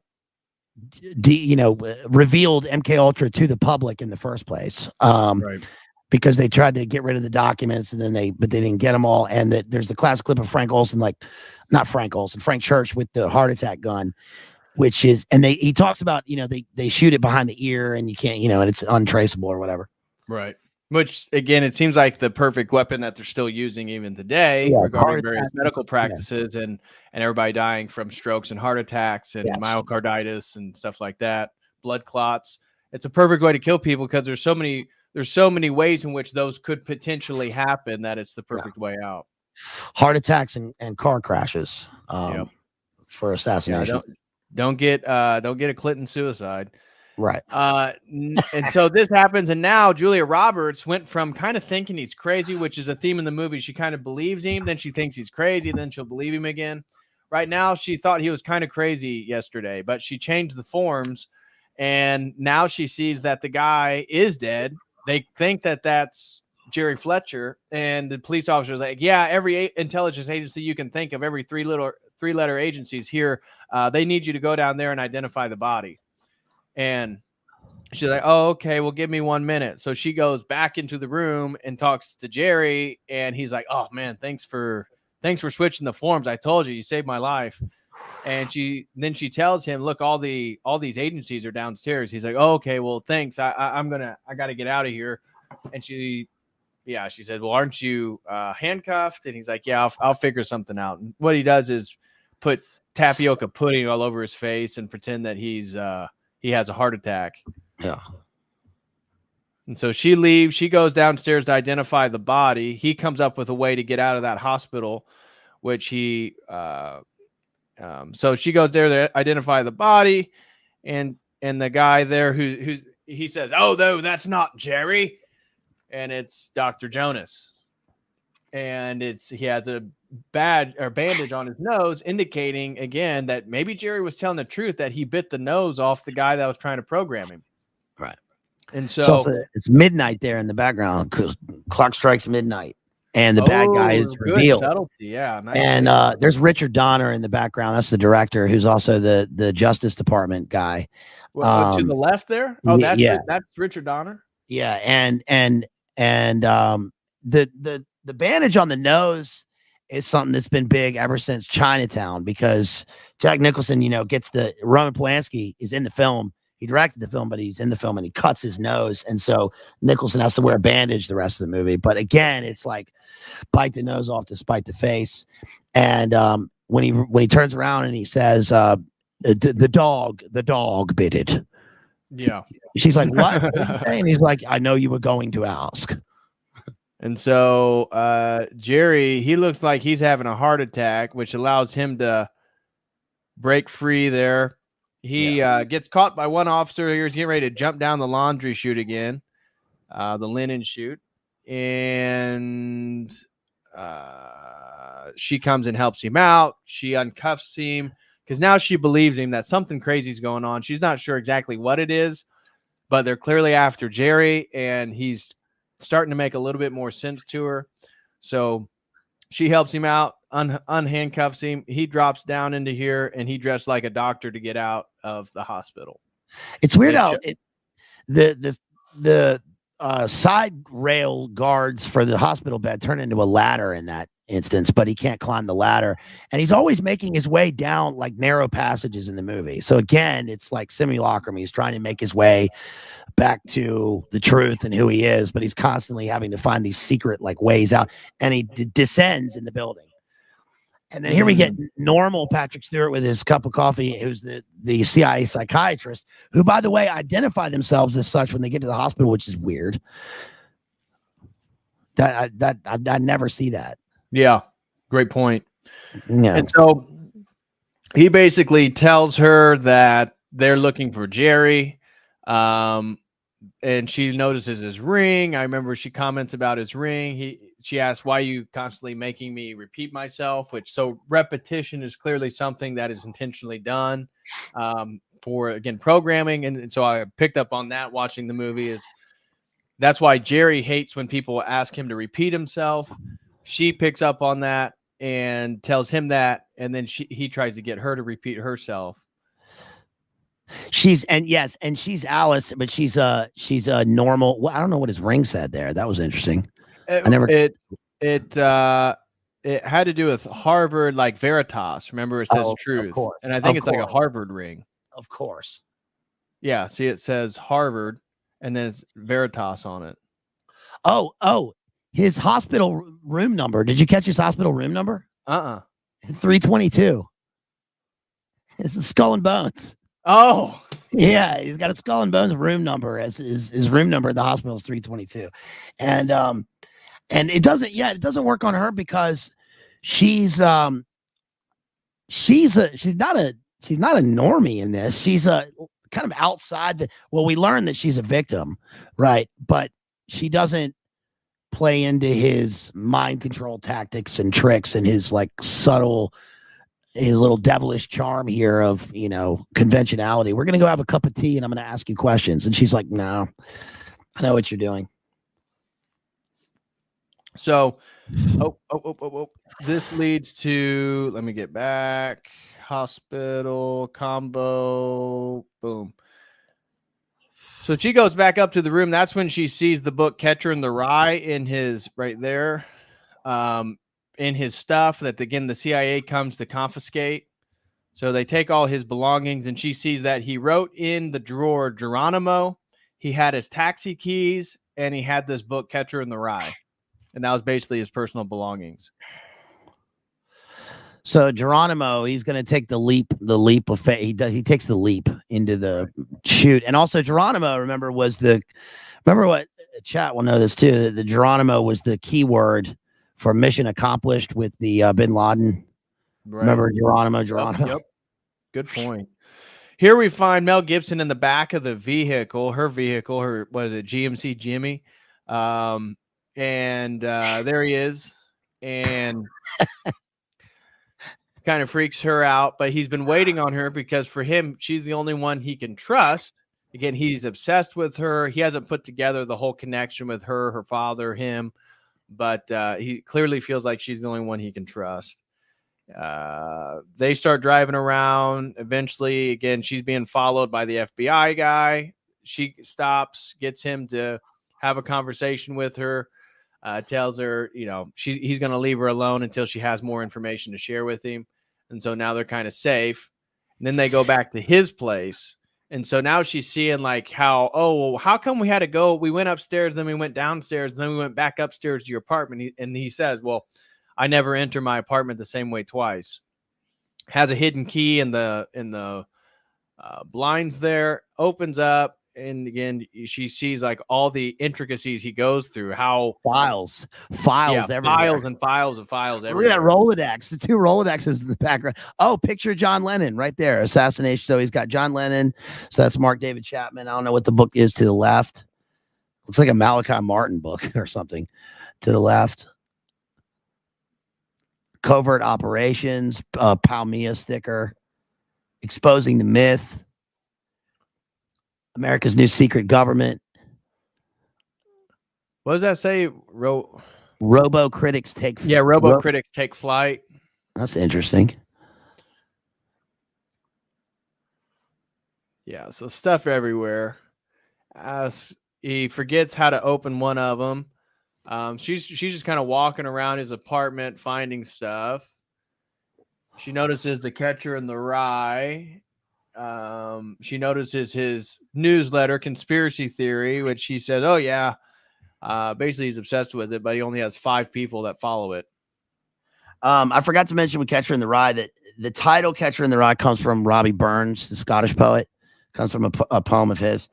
And the part of the verse is get a body, meet a body, coming through the rye, get a body, kiss a body, need a body, cry. So find a body, need a body. He's a Manchurian candidate. Right. Trying to, these are the bodies he's gonna leave in his wake. So this moves forward. Really, the only thing now happens is that the powers that be know that they're there. They start trying to break in, and so luckily he has an escape plan where they hop down here, and so they climb down this little chute that he has in his bedroom under the desk, which leads into another room that he clearly has been obsessively painting her on her horse, which you're getting ready to see here in a second. And all the things that are kind of flashing back in his brain, it's kind of scattered all over the place, but you see he's trying to put something together there. There's the image of her, the smokestacks from again, next to the mental hospital. And so now they're back at his place or her place, and he's telling her, go ahead. I just realized, I kept thinking, why is she on the white horse? Because she's the pale rider, the rider on the white horse's death, because that's what she is. How is she dead? Because she's the one who kills the bad guy in the end. She ends the she kills Dr. Jonas. You're right. She kills Jonas and she ends the program. Oh, interesting. Yeah, that's a really interesting point. And he finds his this is part of his revelatory. He's going through a kind of a revelation. He's trying to find revelation in the sense that, like, who am I? Right. He's trying to find the truth. And so he accomplishes that through her. Oh, that makes a lot of sense now. Yeah, that's a great point. So at this scene, they go back to her apartment. He's telling her to keep the blinds the blinds closed. She knows that something's going on. She thinks he's crazy, but then she saw that big portrait of her in that extra room, which really freaked her out. And she begins to ask him why he has that. He kind of deflects. And then he starts talking about, hey, you should, her running on the treadmill. Oh, I see why you do it. You have your back turned to your dad. You're running away from your dad. And you're traumatizing. You're beating yourself up. You're punishing yourself by running every night. And she's like, well, how do you know that I run? How do you know that I listen to the radio and sing songs? And so she gets the feeling, I think this guy is like stalking me. And so she kind of gets freaked out and kicks him out of the apartment. I like the difference in their 2 apartments because the way that they escape when he went down that chute was he has a literal firewall. Right. I mean, they even say that in the film. He does the thing like they do in that movie, The Mechanic. Is just, I guess again, self-destruct mechanism, tradecraft. When you're going to do your final escape, he flips a switch or whatever it was, and you see the explosive go all the way through the apartment and destroy all the evidence that it can. And the cops make a reference to the fact that he designed it so that it was self-contained, and even if the apartment was incinerated, it wouldn't touch the other apartments in the building. And his apartment is like in the center of the building, and hers is this made me think of something my dad told me years ago, which was never buy a house on the corner. All right, because there's it's a double-sided view into the house. There's one street and then there's a perpendicular street. So the privacy gets minimized, right? And that's where she is. She's on a corner, and he makes a point of showing that. He's like, you got the windows open, but you're on a corner. There's a two-sided view into the apartment. That's a great point. Mm-hmm. Well, good advice from Henley Sr. From Pops, yeah.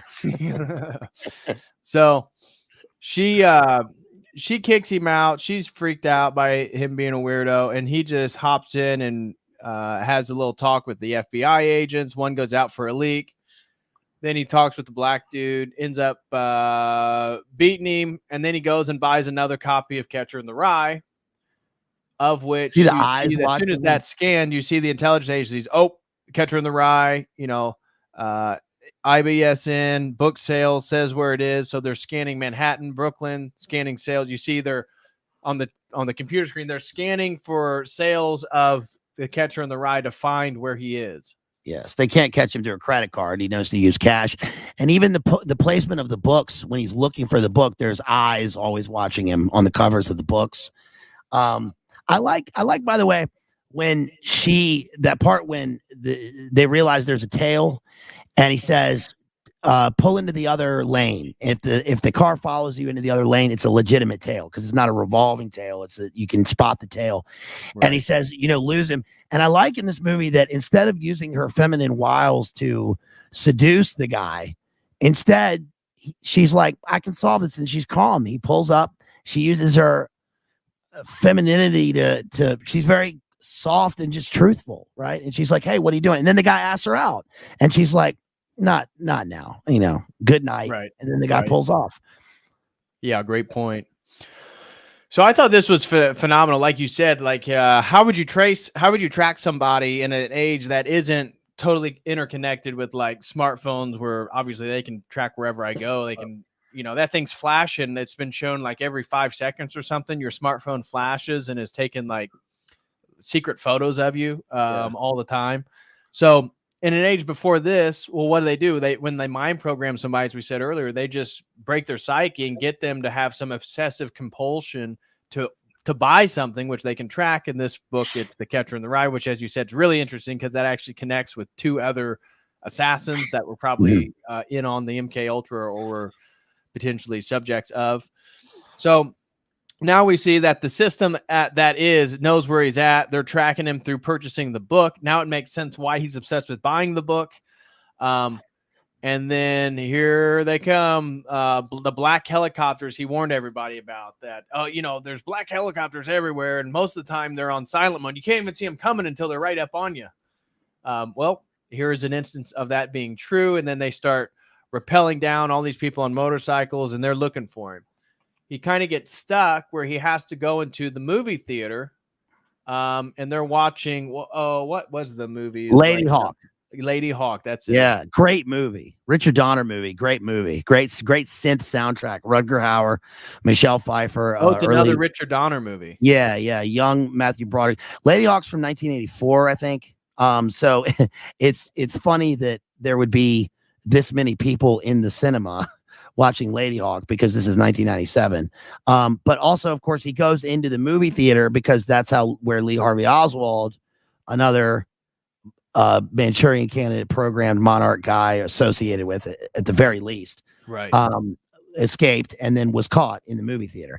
He gets out by saying bomb, which is like, there's a bomb under my seat. Yeah, that's the whole yelling fire in a crowded theater shenanigans or whatever, which, by the way, the origin of that is not true. That didn't happen. But it's the trope now that people say. And the black helicopter thing is interesting because we all know about the black helicopters, and when you're watching the movie, I think you could see people going, they would see the helicopters, they would, but I saw a video last week of a training sequence in San Diego where the black helicopters were flying low through the city streets. So, oh, really? Yeah, it was an announced training exercise, but it was still happening, and it was in broad daylight, but it still happens. So, of course. So anyways, like BLA said, he's in the movie theater watching Lady Hawk, yells bomb. Again, very clever way in which he's getting ready to be converged on both sides by the intelligent agents. Yells bomb, gets everybody to flee, mass chaos, is able to sneak out of the movie theater, and one guy finds him, he smashes him in the face, and then now he's back on the move. One more thing about Lady Hawk. Lady Hawk, go ahead. Again, which is like classic 80s movie. I never watched that, so I know nothing about it. Oh yeah, it's classic. Lady Hawk is like a Holden Caulfield story, because Matthew Broderick is like a young thief, but he's a young man who has to make his way on the hero's journey and escape. And Michelle Pfeiffer and Rutger Hauer are these two characters who've been bewitched. One turns into a hawk and the other turns into like a wolf, and it's at different times. And they have to like find the cure to the spell or whatever so that they can unite, the knight and the lady. But the point is that there's a literal dissociation in the movie because they go from human to animal. But there's a sequence in that they show in the film. It's the film within the film where the Black Knight is coming down a hallway chasing after the hero. And that's like what's happening to Mel Gibson in this, is that in the scene where he'd just been tortured, he sees Patrick Stewart in a shadow coming down a hallway chasing after him. Yeah, I know nothing about that movie. I need to check it out. And so from this point forward, now we move back to her apartment where she is clearly woken up, startled, looks as if there's somebody there. And what happens is nobody's actually there, but she goes and puts a bottle on the doorknob, just like Jerry does right there. And so we see her resorting to his same tactics because, again, as Alice goes down the rabbit hole, she is cluing in on some of these things and starting to behave more and more like Jerry himself. Yeah, she's Alice at the door lock. Remember in Alice in Wonderland when she has to fit through the keyhole. And I love like the little tradecraft things in the movie, like the bottle. Remember Tom Coombs does that in Mission Impossible with the light bulbs. When he goes up into the apartment, he takes the light bulbs out of the hallway, breaks them in a t-shirt, and then scatters them so that anybody coming in, he'll hear the sound of the cracking glass. Sean Connery does that in Dr. No. There's a scene where he takes a piece of hair and like wets it and then puts it across, I think it's his closet, so that when he leaves and then returns, if the hair is not there or it's broken, he can see that somebody's been in the apartment going through his stuff. But it's just another one of those like little subtle things that they do in the movie. I think is pretty true. Yeah, and clever. Yeah. Okay, so now we move to I thought this was funny. He walks out of New World Coffee. Yeah, there's the pyramid. There's the New World Order cafe. Yeah, so he's coming out of the cafe. Julia Roberts, Alice, she's being watched by the intelligence agents because they're looking for Jerry. They want to find Jerry, and they know that basically he's going to come get her at some point. And so they're watching her. She's going to work. She goes inside. He's watching her, and he's watching them. And eventually he sends a pizza in there. Oh, it's these flowers, actually. I'm sorry. That's later. The pizza's later. Sends these flowers. Go ahead. I said pizza. I'm not going to say anything else about pizza and conspiracy. Yeah. Right. And he tells her to go out, turn right, and take the first bus. So she says, okay, hey, secretary, forward everything to my mobile device. She goes out, makes a right, gets on the bus. Jerry has already hooked up the CIA or whoever intelligence agencies they're part of to a food truck, which they start dragging through the street to stop them from following her on the bus. Eventually, he hops on the bus at the next stop. Then they start talking, and that's when eventually this leads into the subway where he confesses his love for her. But then he gets kind of freaked out that he told her how much he loves her, and then he gets on the subway to leave. She believes him, and so now she's basically all on board with him. But she goes to the last person on the mailing list, which is Dr. Jonas. And this is where now all of a sudden she goes from basically fully on board with Jerry, trusting him, doing what his secret notes say, to then listening to Dr. Jonas and thinking, oh no, he killed my dad. He's actually a stalker. They're, obsessed with me. there's a small picture of Bubba in the background because it's the 90s. Yeah, I know. How- Yeah, Bill Clinton's how- up there. There he. Oh, How there he dare is. you? There he is. How dare you? So she goes in there and she's startled to find that the fifth subscriber to his conspiracy theory newsletter is in fact Dr. Jonas. And so she's trying to figure all this stuff out, and Dr. Jonas starts breaking down that, well, you know, Jerry is my client, basically, and that he's been programmed him. And Jerry's a very dangerous man. He's an assassin. He killed your father. He's obsessed with you. He's gonna harm you here pretty soon. You got to watch out. And that's kind of this whole scene where you see the allegiance of Alice Sutton move towards the intelligence agents, the Dr. Jonas, reassured that she's actually got to watch out for Mel Gibson because he's actually the problem.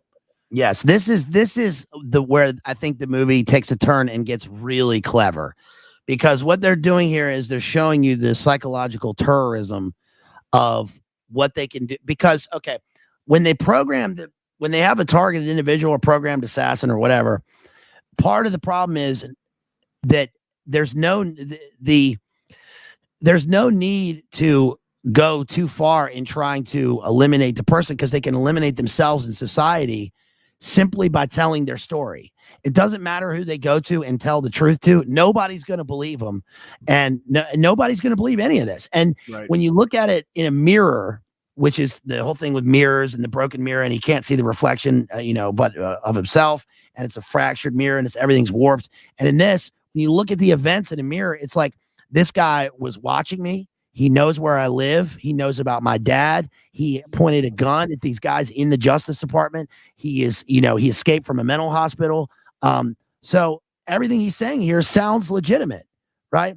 And also the fact that it shows you the way that that intel works, in that the guy has a fake name. He identified himself as CIA in the beginning, and now he's got an office under a different name in the Justice Department, and he's there. Like a global marketing network or something like that. It's kind of what this business does, which totally disappears here in a few more scenes. So, which is totally consistent with the CIA. Again, in my own research, is how many front organizations they create to, again, like you said at the beginning with the Warner Brothers, things aren't what they seem to be. And so even with this organization, they got too much heat. People realize, oh, well, I thought Dr. Jonas is CIA, and he admitted to handling, Jerry Fletcher, Mel Gibson, and that it's like in 2 days from now, within the movie timeline, she comes back to this office, and it's totally cleared out. All these people that are working here, the whole thing is total front organization for. We're told he works for the CIA, but then later, the FBI agent says, I'm not really FBI. I'm with the agency that watches the other agencies. And leads into this whole domino effect is there really a good guy? Right. Because the movie kind of leads you to think, well, it's okay. The good guys are still watching all the bad guys that are inside the good guy organizations. Right.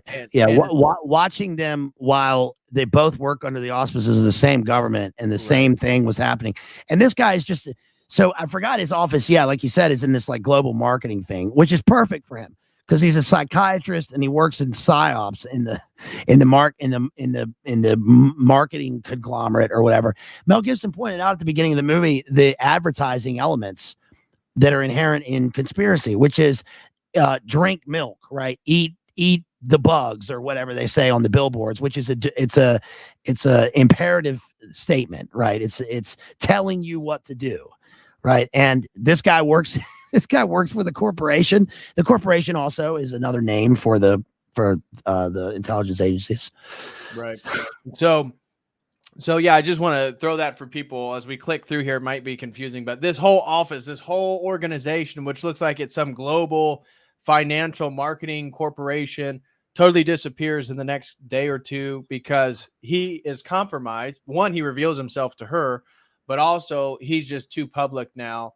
And so it's not worth, but we're told by the FBI agent that he's a rogue guy. So he's a rogue doctor that was working for the intelligence, was working for the CIA, but now he has all these rogue assassins that he's in control of. He's basically their handlers. And so they're trying to catch him, which again, I totally don't trust, but at the same time, that's a reality, right? Because I would assume all these intelligence agencies have their own interests.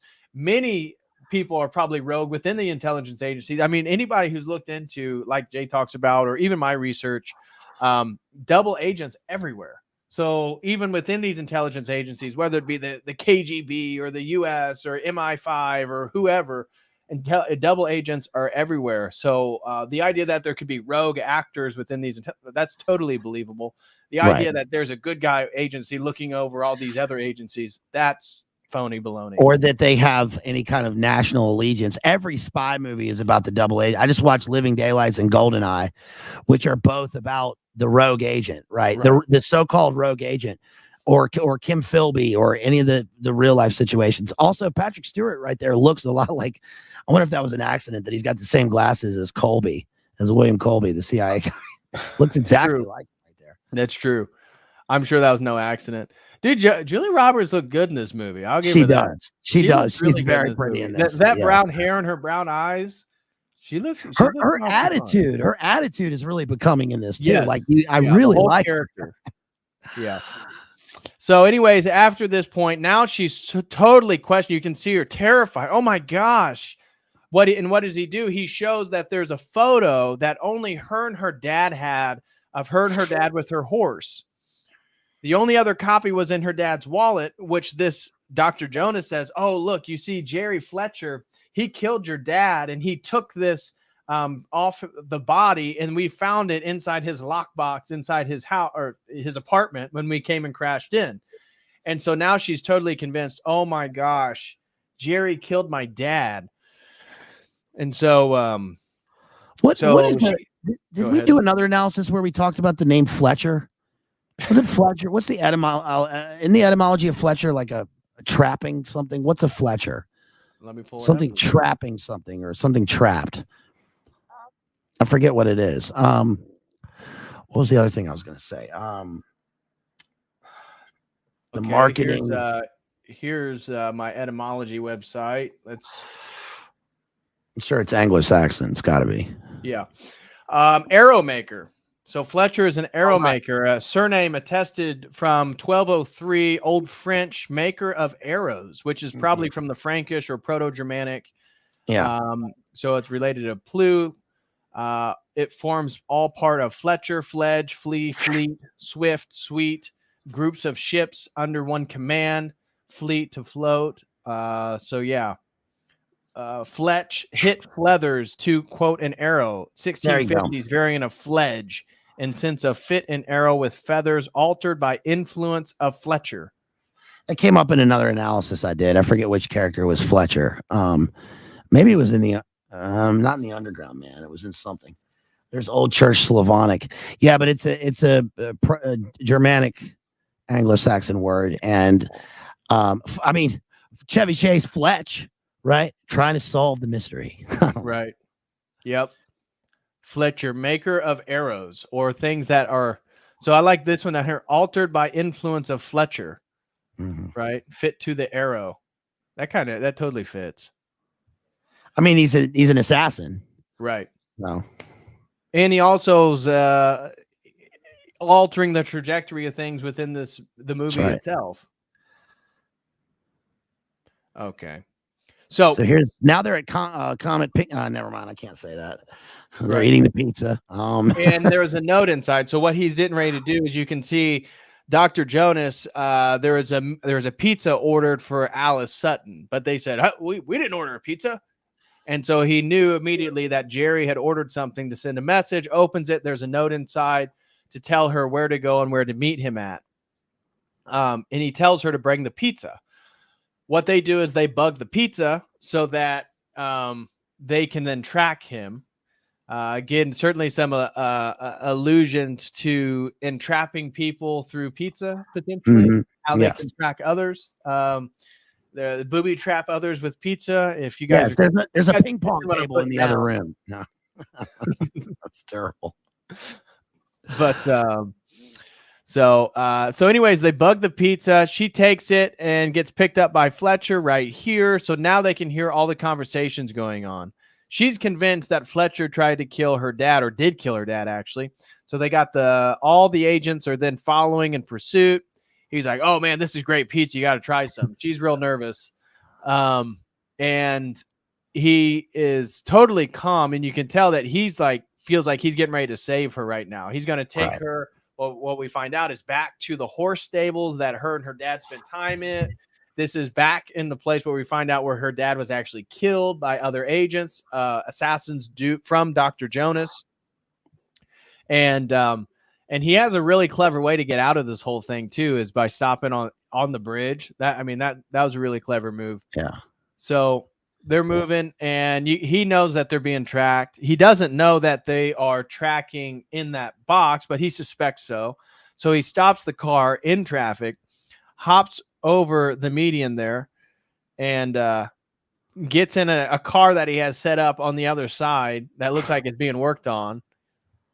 This is cool because this is like Jason Bourne or something without being Jason Bourne. Right. You know, he's not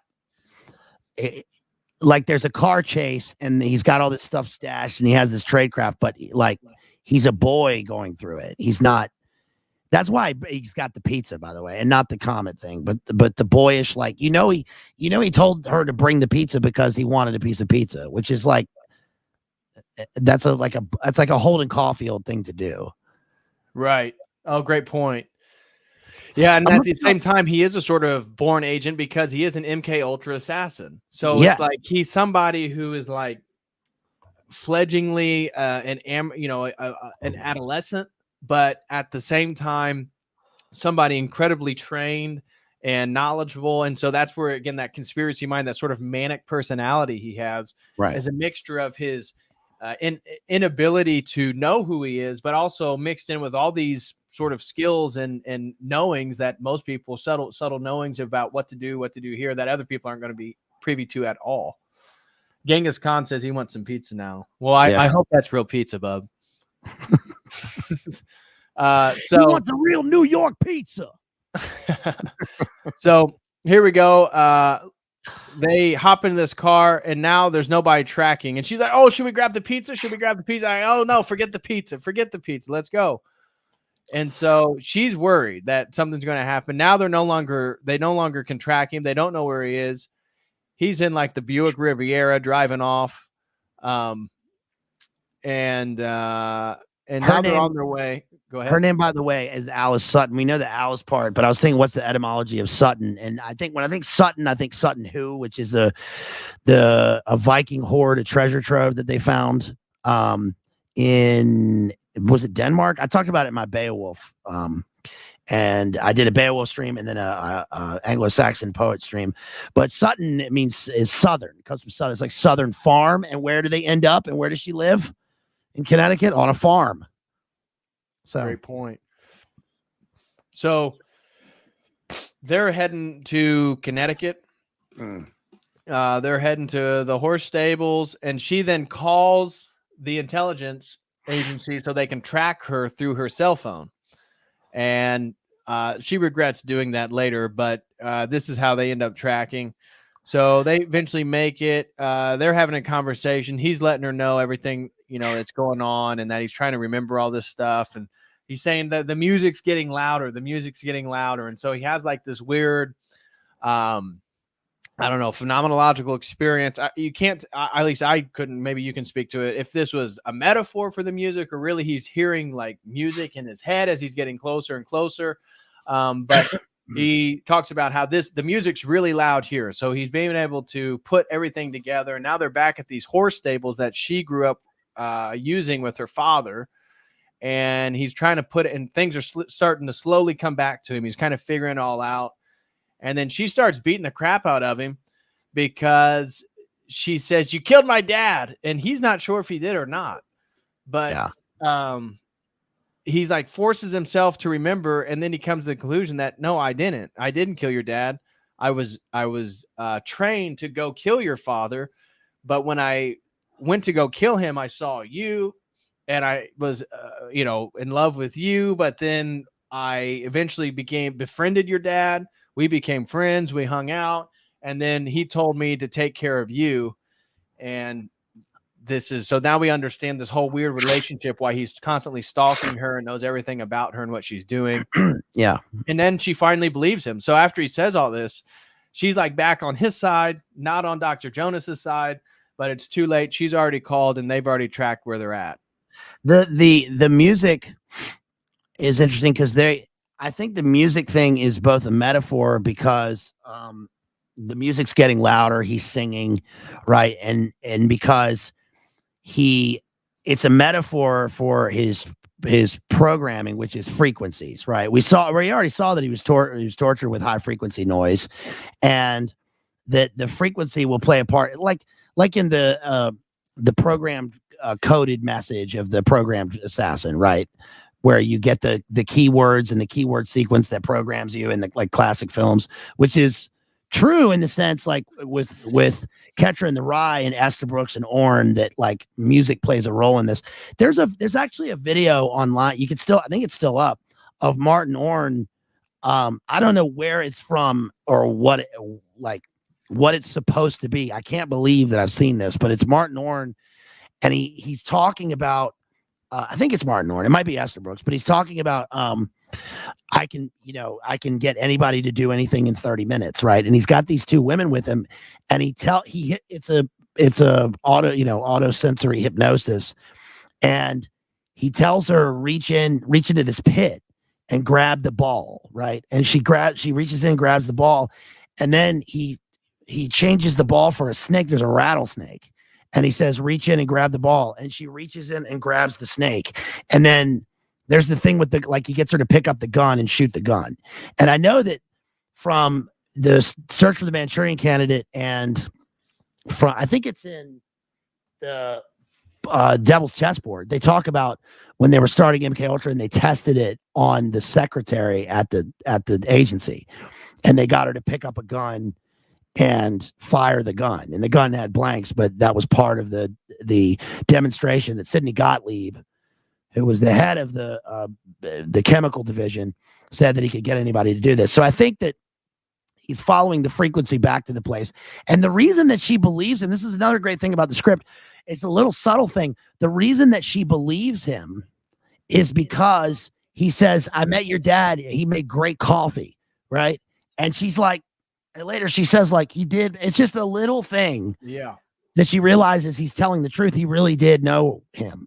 Right. It's too specific to be made up. And then he admits, I don't know. I might have killed him. I don't know. And then he goes through his psychic journey trying to figure out what actually happened. Yeah. At this point, she was convinced by him. The agents come. They beat him, drag him away. She's able to sneak out, run away. And so she's on the run. The helicopters, the agents are chasing her. But again, metaphor for how she's always on the treadmill, running. Well, she's able to run away from the danger in this scenario and save herself, of which Mel Gibson, he's pushed up against the window and they're like, oh, we're going to catch her. And he's like, oh, you guys haven't seen her run. And so it's indicative of earlier themes in the movie, but she's on the run and they're not going to be able to catch her. At this point, there's a guy. Oh, he's got a red dot on her. We're getting ready to catch her, and then he ends up shooting a guy chasing her right in the sniper back. smoked his own man. Yeah, yeah. I can't get it. I'd have to hit play to catch that. But the light is, it's like trying to avoid. He lives in the shadows. He's at night. He's trying to avoid the spotlight. Then the spotlight's on her. Now there's a red dot light on her. We saw the light of the helicopter on her. So it's the spotlight is on the situation. His own team guy gets smoked.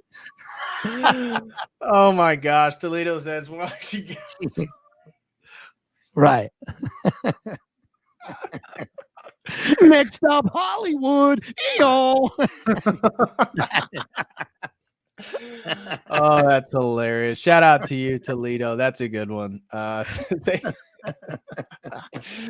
right, so she's galloping away. They're not able to catch her. Now we see that they're drugging him again. They're putting it right into his neck. He's drugged. He doesn't know where he is anymore. He's, according to the Wikipedia, high on LSD, but could be anything, as you said. There's multiple possibilities. Here's the global market something. Anyways, they go there. She goes to take the FBI agents because she runs back. She runs away. She escapes. They're like, oh my gosh, guys, this is where Dr. Jonas is, and he's not who you think. Well, too late. They've already out of that whole place. Everything's gone. Everything's moved. Is the trustworthy black guy agent, by the way, who there was a great moment earlier in the film when he tries to knock him out, and then he says, "Are you faking it?" And he says, "Yes, I'm faking it." Right? Because in the movies, you always get knocked out with one initial hit, so they played on that trip, so that was good.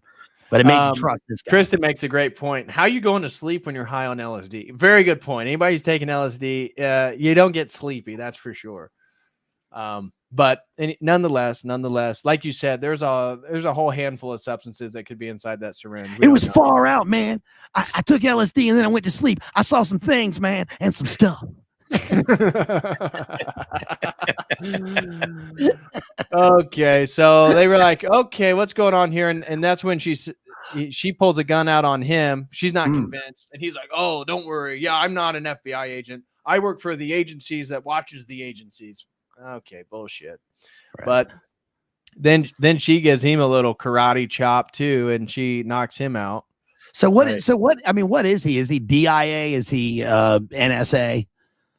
Who knows? Yeah, I would say it's probably like another 3-letter agency that's not, and that's the thing that they never mention, like all these other agencies it's the World Bank. That's who it is. Could be. Yeah. Who knows? So she knocks him out because she doesn't trust him. So she's on the move now, and she's going to go rescue Jerry because she says, eventually, I know that you would rescue me, and so I had to come rescue you. So she goes back to his apartment and starts reading his sort of maniacal, weird art on the wall in that secret room. All types of weird stuff. People on fire. What was it? What's that guy's name? It's like Walter something. He was the one that was charged for the killing of her father. It was like Eliza or something like that. I forget. Walters. So he had him on the wall, and then she sees the smokestacks, and he's got all these arrows pointing to the smokestacks. And so she knows where those smokestacks are. So the next thing we know, she goes to the smokestacks, drives there, goes to the mental hospital where you can see them. And she starts walking around, and in the vent, she could hear somebody singing "Can't Take My Eyes Off of You" by Frankie Valli and the Four Seasons. That same song that plays a central point. And it gets back to that meme of where he, hearing the music, because how she identifies him is him singing the song in the vent, right? They start singing together, and that's how she kind of locates him in the mental institute. So she pays off a guy, gives him right here. She gives him $100. Tell me the latest, patient that came in here. He's like, all right, lady. So they walk, and he finds the nurse says, hey, who's the last 2 patients? They're like, oh yeah, they were transferred. He's like, all right. You know who it is? She paid off right there. It's Donald Gibson. It's Mel Gibson's brother. Oh, is that really Mel Gibson? I didn't know that. Yeah. But he's hiding in the vent of Shady Acres, right? Right. It's okay, right? He's like Ace Ventura at Shady Acres. It's okay, coach. Put me in. Yeah. Kristen says 100 spins like a 5 now. Yeah, $100 bill in 1997 is definitely worth more. That's for sure. So anyways, she starts walking away. He's like, sorry, lady, can't help you. But she hears Jerry in the vent singing that song. So she hears the music, and eventually they start singing together, and then she can begin to try to locate him. Mel Gibson's brother shows him where the closed off wing is. She goes in there being the, little Miss Detective. Oh my gosh. Don't go to the closed off wing of Bellevue. Okay. That's not good. Right. Yeah. There's no paint. There's no, it's all cement and just, people strapped to chairs like this. That's terrible. It made me think watching the movie. I was thinking how does, some of these secret agencies or intelligence agencies, find or get these little places and buildings and stuff to do their Like, where are they doing them at? You know, it's In like, plain, I wonder in plain if, sight. It's huh? plain sight. They do it Yeah. in plain sight. I mean, that's what you and Cameron was. That's what Bellevue and those New York psychiatric places were. That's like Uncle Ted K at Harvard. It's mentioned in this movie. Yes, it's under the auspices of something legitimate. We're doing legitimate a certain kind of research here. That's with the Human Ecology Fund, which is headed by the guy who's the head of the Psychiatric Association and a Harvard doctor. What are you talking about? And look at the guy. We're trying to help him. I mean, it speaks to, in Real Manchurian Candidate, John Marks talks about a lot of the experimentation that was done in prisons, right? Which is like, well, prison's the perfect place to do it, right? Because he talks in that book about how they offered people that were the victims of this were offered narcotics if they would just sign their name and take part. So they sign up, like, let's say it's a thief or whatever, it's a heroin addict. They offer him narcotics. They give him some free drugs, right? Then they dose him with LSD 3 times a day, maximum dosage for 75 days in a row, with no sleep. Constant, gosh, that would break somebody's psyche for sure. Constant light, constant high frequency noise.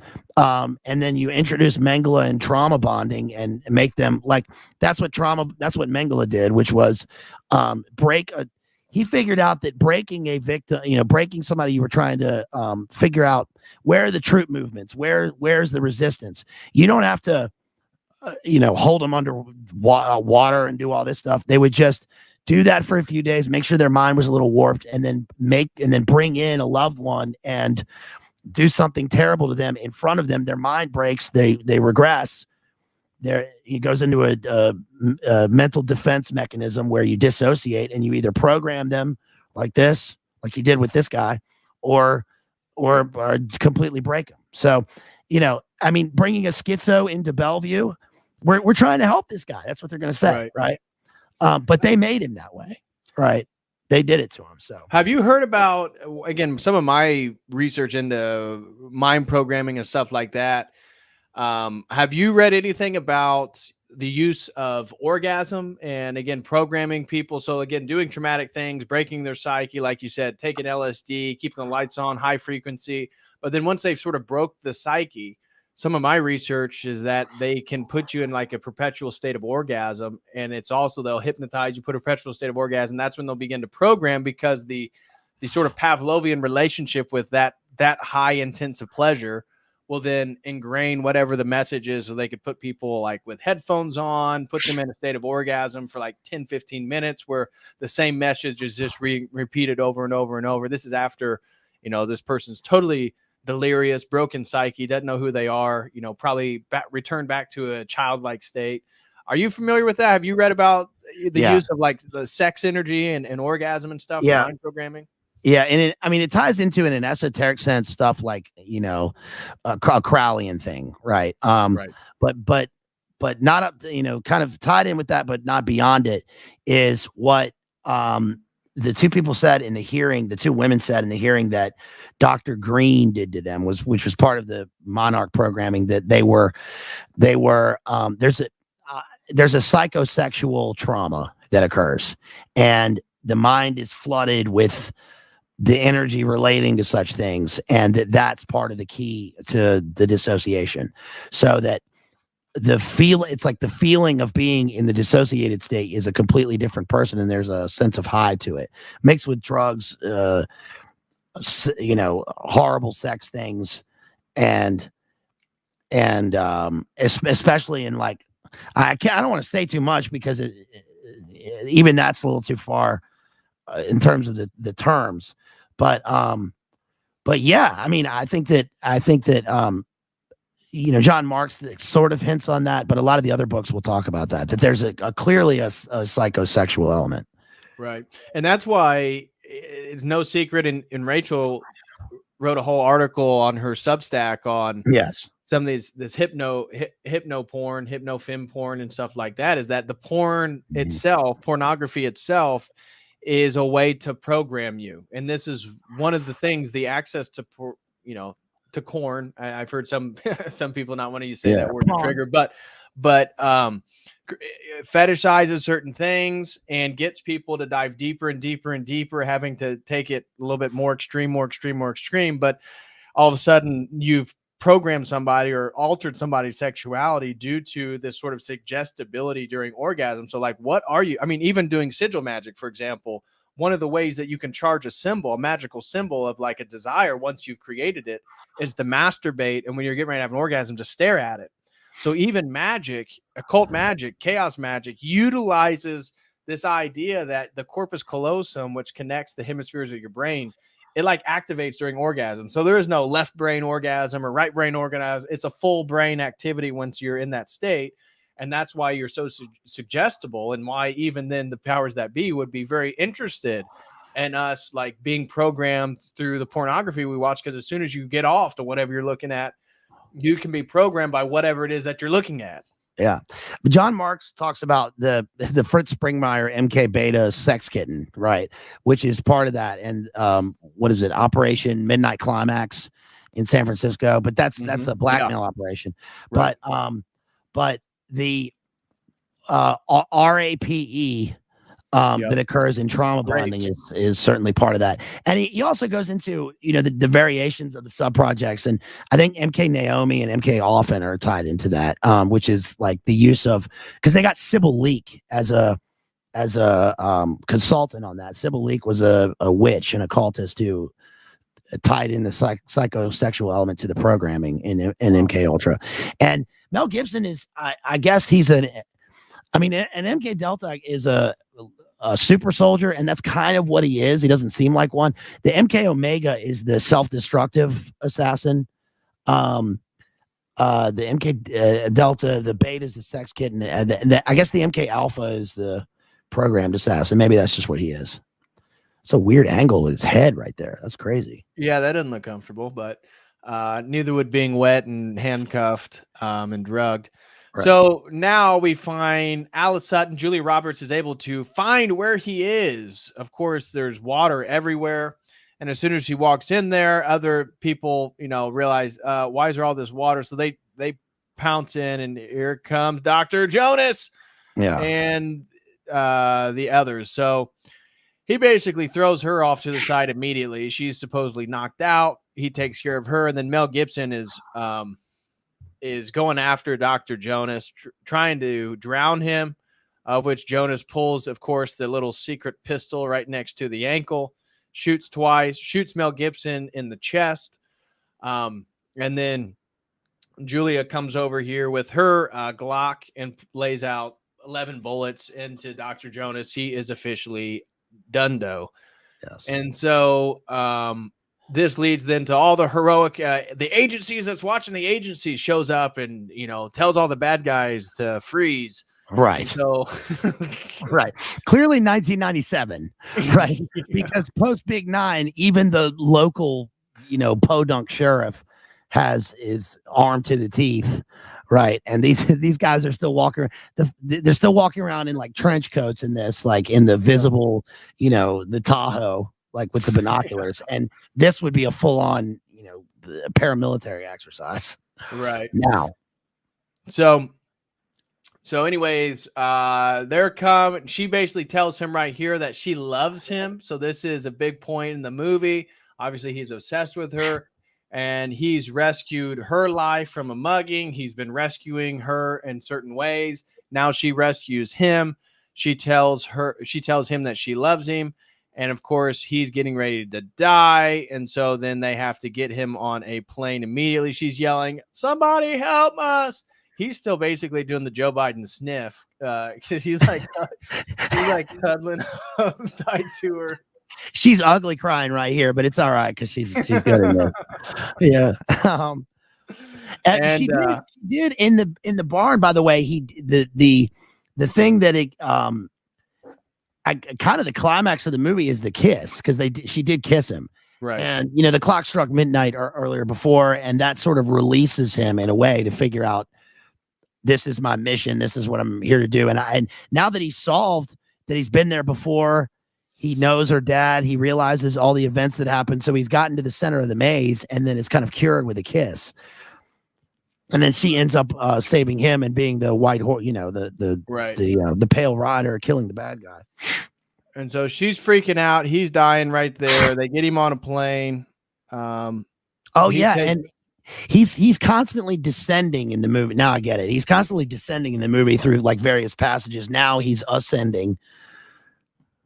That might be a stretch. That might be a stretch. Look at her face. Well, to some degree, it's the case. So right. He's dying. He's got two bullets to the chest here. He's intubated. She wants to stay with him. They're not going to let him. She's kicked off the plane. They got to run to the emergency room. And basically now the movie just jumps from this being the case. She's upset. She just told him that she loves him to now she's at his grave. And she has the button that he gave her the first time she came to his apartment. So he gave her this button when she came to the apartment. She still had it. And in this scene, we see that she places it on his grave. And she's crying because Jerry Fletcher's dead. And she then kind of walks away. And this is, we kind of take it as this is the end of the movie. He didn't make it. Now she's back at the stables where, again, he was able to hear the music and figure everything out. She's back riding again. And what happens? Lo and behold, there's Jerry. He's still alive. He's watching her from the SUV, which has both Flip, the guy that gave him the newspapers in the beginning, which turns out to be an agent, and the other black guy. Wheelchair man. Yeah, wheelchair man. And then the other black guy that was working for the FBI. And he's not allowed to make contact with her, but there's a little something that happens here is that she notices that the button is on her horse. Well, how the heck did it get there? She just put it on his grave. Other than Jerry knew that. He was watching her even then, and he took the button from the grave and put it onto her horse to let her know that he is, in fact, alive. And so now she's reassured that he is alive. He's driving away with the agents who watch the agency, right? And where then there's unresolved. So for those who wanted a romantic finish, you know, the couple isn't able to experience love after, you know, love ever after. They're not together. He's not allowed to contact her, at least for a certain period of time. But she's reassured that he's actually alive, and this kind of ends the movie. And then they just start singing the song "Can't Take My Eyes Off of You" by Frankie Valli and the Four Seasons. Yeah, that basically is the movie. Yeah, what are your thoughts on sort of wrapping that whole thing up? Well, she's got her stallion, and she's got to wait a little while for that, you know, that other that buck and I don't know. I'm not gonna say that. But the cemetery was interesting. It looked like in Arlington. It looked like it didn't look like a normal cemetery. It was a Arlington-esque cemetery, which is interesting because he is a government guy fighting in a war that he didn't want to be a part of. And that once he gets his new identity, right? He's given a new identity for his service, and now he's whole. So it's interesting because he was a person, then he becomes Jerry, who's the, you know, guy, the movie, but he was a guy living a life. Then he was tortured in MK Ultra, becoming an assassin. Then he becomes the conspiracy guy in the throes of that, trying to find his way through the labyrinth. Then he finds his way through the labyrinth and dies and is reborn into his new identity, which is probably just his former self. Mm-hmm. And then I guess they'll reunite. But I think that's one reason why it's a clever movie, because they kissed, but they don't end up together, which kind of, again, bucks there's a sort of unresolved tension, which is the nature of conspiracy theories, right? That's true. Yeah. Right. True. So you never get, just like at the beginning when she asked, well, can you prove any of these conspiracies? And he said, well, if I can prove them, then they wouldn't be conspiracy theories anymore.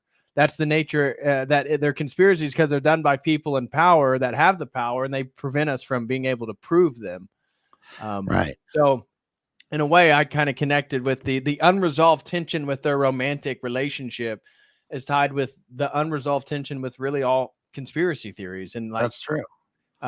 Also, who's to say unresolved. she got the button? But again, it's like, who's to say whether she knows whether he's really alive or not? She does, but it's like she doesn't know. I mean, he's been buried. She went to his grave, so maybe somebody else put the button. Just like she doesn't know what happened in his all the things that he tells her. He doesn't know if they were true. She gets the MK Ultra thing validated by Patrick Stewart, who is the guy, and literally tells her this was a thing. I was part of this. This is what happened. So it's interesting. She gets Which is ironic because the ring said Veritas, and so he told the truth. And that's true in a way. In that particular, because he also lied, right? Because he also lied about Mel Gibson being the one who killed her father when it was one of his men, but it wasn't Mel Gibson. So limited hangout, right? So he tells her the truth up to 99%, but the 1% thing is the crux of the whole thing. Right. And then he lies by omission. So that's true. Good movie.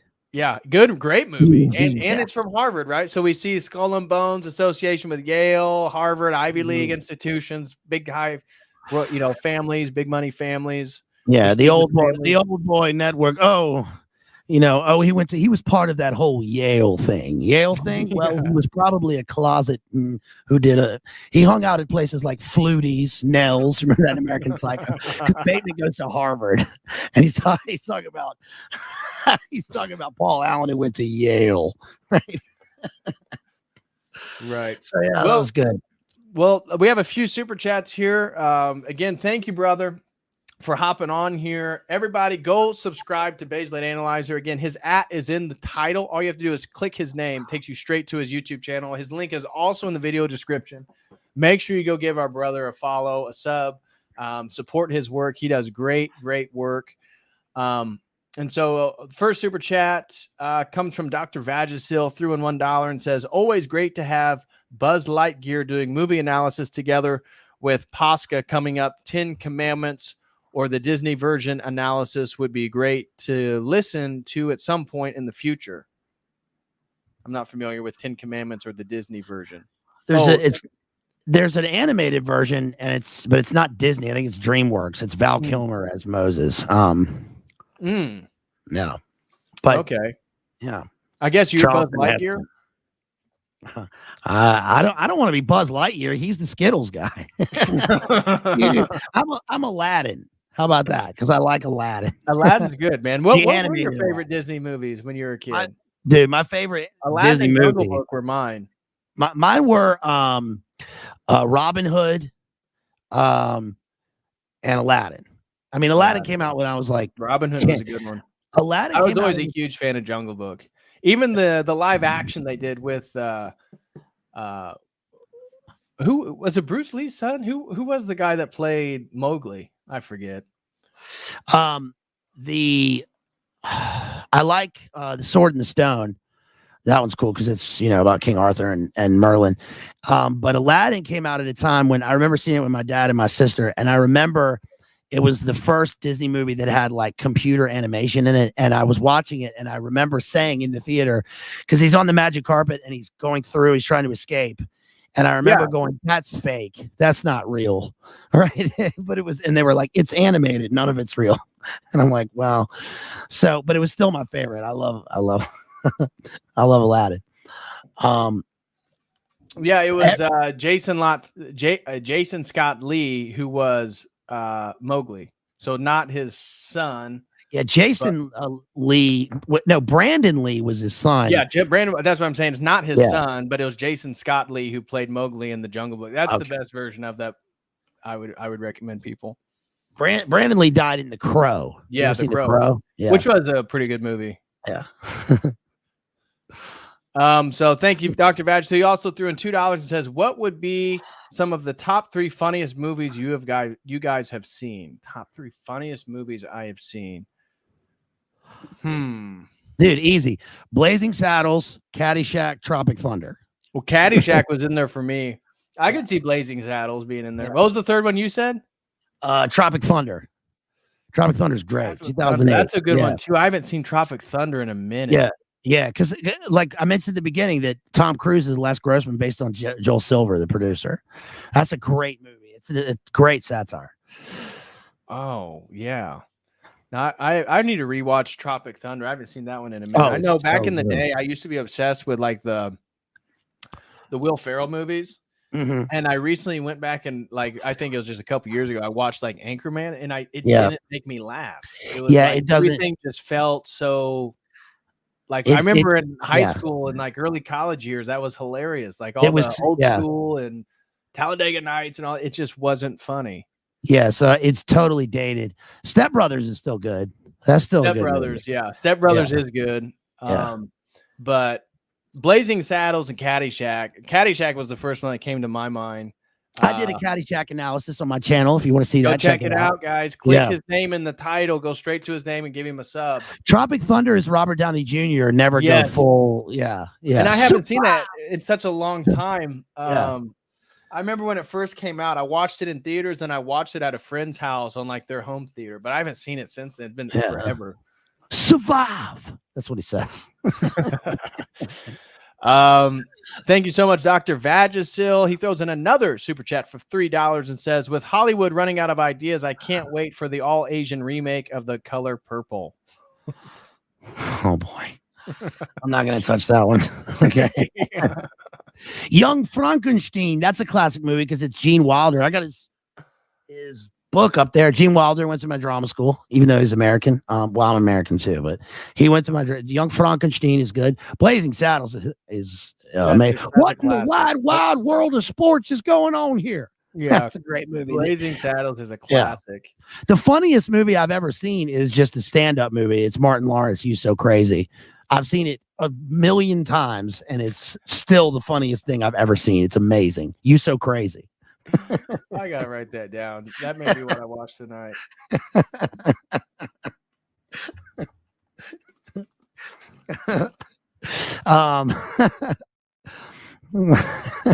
Yeah, got it.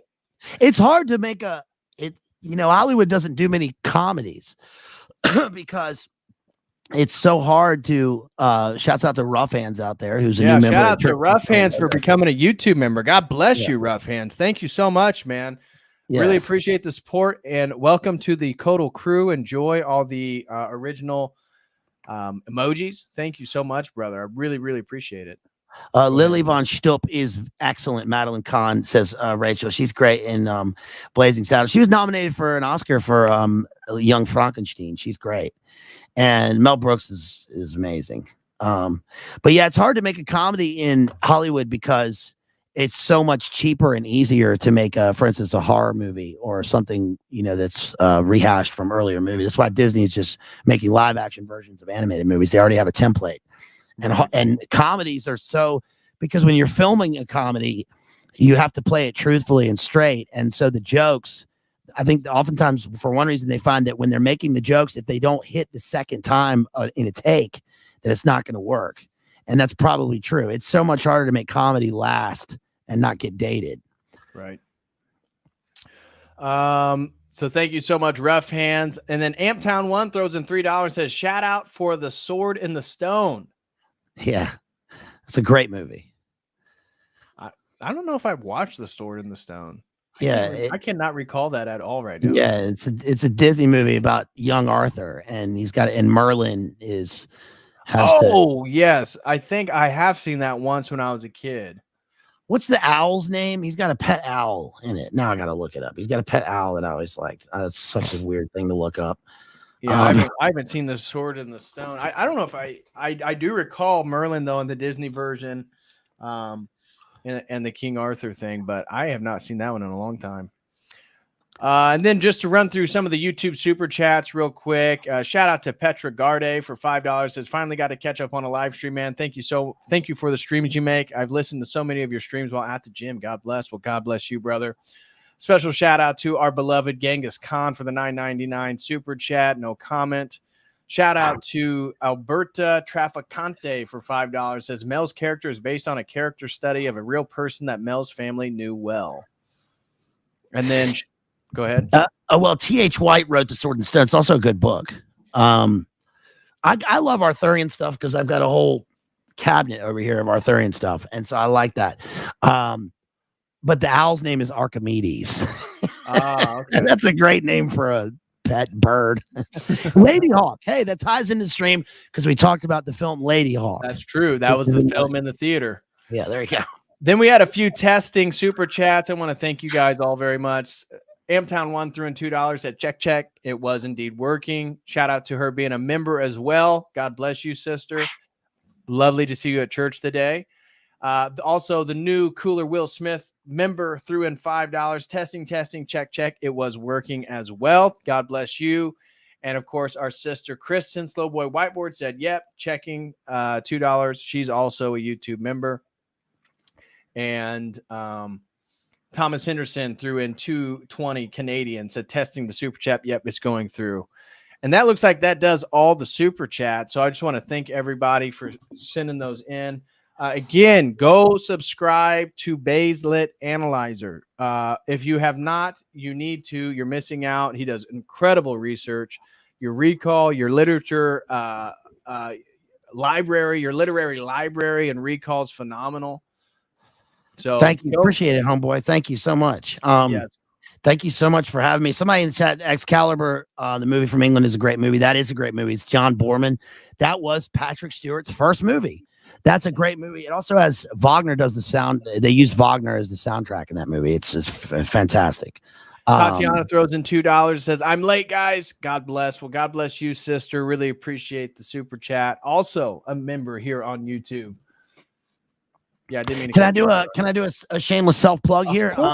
Coming up this week, I'm gonna do just for fun. I'm gonna do it's not based on literature at all. It's a movie analysis. But I figure why not? I can do that. Whatever wants my channel.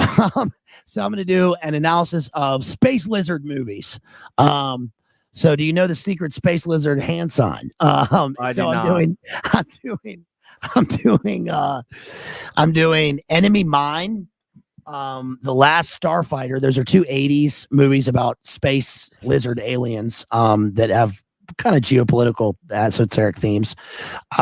Classic sort of 80s movies, especially Enemy Mine is a really well done one. And Neil Blomkamp's the guy who directed District 9, doing one of his short films in it.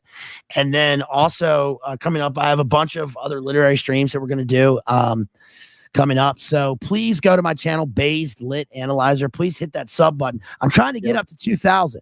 Where are you at right now? I'm at 1860 something. I don't know, 1,860 something.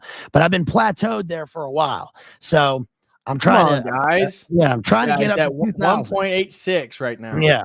So I'm trying to get up to 2,000. Hey, I'm almost at 100,000 views. So it's taken me 126 videos to get there. But you know what? It's brand. You started from the bottom. Now we're here, right? So we're trying to get up there. You know, we're trying to, Gucci gang, come on. We're trying to get up to 100,000 views. And I just want to thank everybody who comes to the channel and hits that subscribe button, because a lot of people watch and don't subscribe. So please hit that sub button. Yeah, hit the sub button. And watch my, just videos where I just talk about literature and movies. And I want to thank you so much for having me on here again. I love it. I can't wait till the next time. We got to get another movie that tops this one. I don't know how it's possible. And thank you to everybody out there. Really appreciate y'all. Love y'all. Yeah, dude, we're definitely going to have to do another one. I'd like to do one at least once a month, just because they're so fun and people really enjoy them. Guys, here's his channel. Go subscribe right now.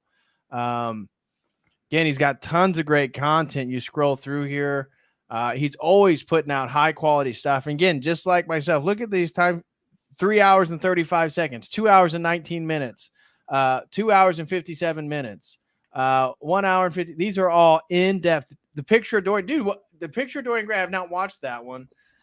Fan of that book or what? What's your thoughts on?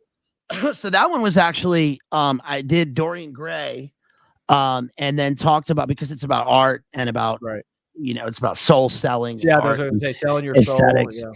So I did that, and then that's kind of divided in thirds. I did that, and then I did a full analysis of Velvet Buzzsaw, the movie on Netflix, which is a great movie. And then the other third of that analysis right there is on surrealism. And it was interesting because Chase actually gave me the idea to start talking, like to do an art, visual art analysis. And then and he went on your channel and did the y'all were talking about art. You're talking about Orthodox art artists in the secular yes. culture. Yeah. And so I did my stream like right before that. So it was a whole night of art. So if you want to know about, I'm going to do more of those. So I'm going to be talking about all the eras and epics of visual art of any kind, music. And I mean, honestly, look, I've covered I mean, I'm not bragging, folks. But the videos are long and I'm rambling, yes, but I'm rambling with a purpose because it's the landscape of literature. And I've covered Renaissance, medieval, Anglo-Saxon, French, neoclassical, romantic, modern, postmodern, contemporary novels, poetry, drama, music, lyrics. I mean, so if you're into that, then come and check it out. Rough Hand says, yo, I want to see you guys break down that new Wes Anderson movie when it comes out. Shit looks sus. You know what movie he's talking about? Yes. And speaking of Wes Anderson, I just did a Wes Anderson analysis with Jerry of Rushmore and Life Aquatic with Steve Zissou. And there's a new one coming out. And of course, Jethro, shouts out to Jethro. He pointed that out to me. There's a new one coming out. And it's actually about it's something to do with space. Which is interesting for Wes Anderson, and it's got every single person in Hollywood in it. So it might take a while to do that one. But people have actually been Amtown said Flight of the Navigator. Yeah, I was going to include Flight of the Navigator, the 80s one. And people have been pointing out, oh, you should do such and such movie with you. And somebody pointed out recently, the Truman Show. That would be another good one to do. That'd be a good one. Yeah, the Truman Show. That'd be a real good one. I mean, there are endless options. And if anybody out there wants me to cover any literary works, please, comment on my channel or email me, madmaximalism with 2 X's at gmail.com. You can sponsor a stream, send me $100 for my time and energy and what I put into it. And give me some options to cover. I've got a bunch of those coming up. So yeah. We got a super chat come in. Shaunaverse throws in $5 Australian and says, great analysis from you both. How about doing silence, book and film, and Jesuits and Orthodox in Japan? I'm not familiar. Do you know what? Yeah, that's Martin Scorsese film, which is interesting because before they were going to make that with Benicio del Toro, and then Adam Driver came in. I think it's Adam Driver's in it, but there's a good satire of that movie before the movie was even made. It sort of predicts that movie. And that's one of the movies within the movie at the beginning of Tropic Thunder with Robert Downey Jr. and Tobey Maguire. That's a good suggestion. I don't know if we can glean a lot from the movie. It's pretty, I think maybe a better version of that movie to do would be the movie The Mission from 1986 with Jeremy Irons and Robert De Niro. That's an excellent movie, which is about a Jesuit order in the Amazon. I mean, that might be one to cover. I don't know. But that's a good suggestion though. Yeah. Good suggestion. Thank you very much, Shaunaverse, for the $5 Australian. I had another movie that I thought about the other day after I asked you to do this one. I was like, oh, we got to do that one. I'm totally drawing a blank. That's why I have to write everything down. My brain moves. And if I don't write something down, I just my brain's on the next thing. I totally forgot whatever I was thinking about. Yeah, I'll come up with something. But brother, thank you so much, man. Yes. Again, anything you'd like to share with people, everybody go subscribe. Looks like you're at 1.87 now. So guys, go over and sub. If you are not subbed to him, go subscribe right now. You see, subscribed. Go subscribe over to Bazed Lit, BLA. Great stuff. I was what was it? I can't remember. I'll get back to you. Anyways, there was I forget exactly what it was. I did have a question about last time you talked about how you're related to Robert the Bruce, King of Scotland. I just did a whole breakdown of my ancestry, and one line on my mother's side is basically totally Scottish. So that was new to me. I was not aware of that until like a week ago. But we talked a little bit last time about the whole Templar relationship to Robert the Bruce, Rosslyn Chapel, which has come up in my psychedelic research. They have tons of pagan and mushroom references inside that Rosslyn Chapel. So maybe I don't know, Braveheart might be a little bit boring for people, or something dealing with that. Mel Gibson movies are generally good. The Patriot's good. I don't know how much esoteric symbolism that we can draw out of that. Yeah. Yeah. Well, you know what the English thought after those two movies? They were like, "What's the deal with Mel, and why does he hate us so much?" Yeah, because he was killing us in Braveheart, and then in the Patriot, he's killing us again, right? What's the deal? Yeah, I mean, Braveheart is one of the greatest movies of all time. It's I remember what it was. What was Dan Brown's The Da Vinci Code. Oh, yeah. I was thinking we could break down that and go through and like decipher fact from fiction, and so in regards to some of his sort of grand conspiracies and Gnosticism and stuff like that. Yeah, we could. I remember before when the book had just come out, and I didn't read the Da Vinci Code, but I was in drama school and I was reading Holy Blood and the Holy Grail, and my teacher, John Hartock, great man, he said, "Oh, you're reading the book that Dan Brown stole from," and that's true. Well, I don't know if that's true, but the Holy Blood and the Holy Grail is like the original version of. It's the same as the Da Vinci Code, but it's it's supposed to be a historical piece. But Da Vinci Code might be an interesting one to cover. Well, Braveheart is one of my favorite movies. Hamtown one. I'm not saying the movie's boring. It's a phenomenal. I mean, in regards to going scene by scene and breaking it down, I don't know. And when you're lying in your beds, just one chance. Always have. The best part about Braveheart is that the soundtrack was turned into a classic trance song by ATB, and it was like really big in the 90s. The theme to Braveheart. Everybody loves that. For the love of a princess. Breaking down the Passion of the Christ. I don't know. Maybe for another day. That might be a little bit too on the nose. For another thing about Braveheart, by the way, filmed in Ireland, not in Scotland. Oh, really? Yeah. Not for that. Yeah. They do my man Robert the Bruce pretty dirty in that movie, because they make him out to be a traitor, which is not at all true. But that's I've heard other people comment on the historical accuracy of Braveheart not being ideal.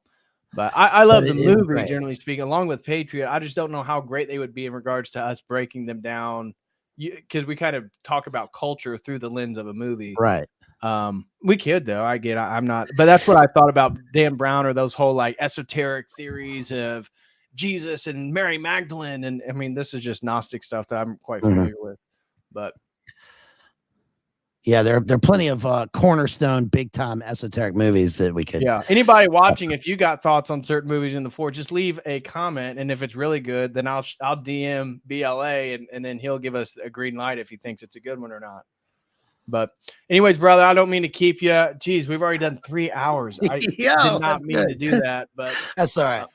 The time slips away when we're having fun, so I appreciate it. Yeah, and I appreciate it. And sorry, everybody, about our audience got freaking cut in half as soon as the copyright hit, but it is what it is. It got cut in half, but we persevered, and we're still here. We persevered and still here, and thank you everybody who made it through, and I'm just glad we kept it going. Yeah, and absolutely, guys. Make sure you go subscribe, click his name in the video title, or click the link in the video description. I will be back sometime next week, probably Tuesday, with another stream. Yeah, BLA, anything you want to say? I've already kind of said that, but anything, last words before we hop off here? I thank you so much again for having me. Thanks to everybody out there. You please donate to this man, donate to his channel so he can keep doing this hard work, because he works hard for it and he's here for you. And please support his channel. Please go over to my channel and help me out. All of our friends out there, thank you so much. And please come back again for the next one. Yep. All right, guys. I will be back Tuesday. Go subscribe to BLA. Catch it. Are you streaming tomorrow?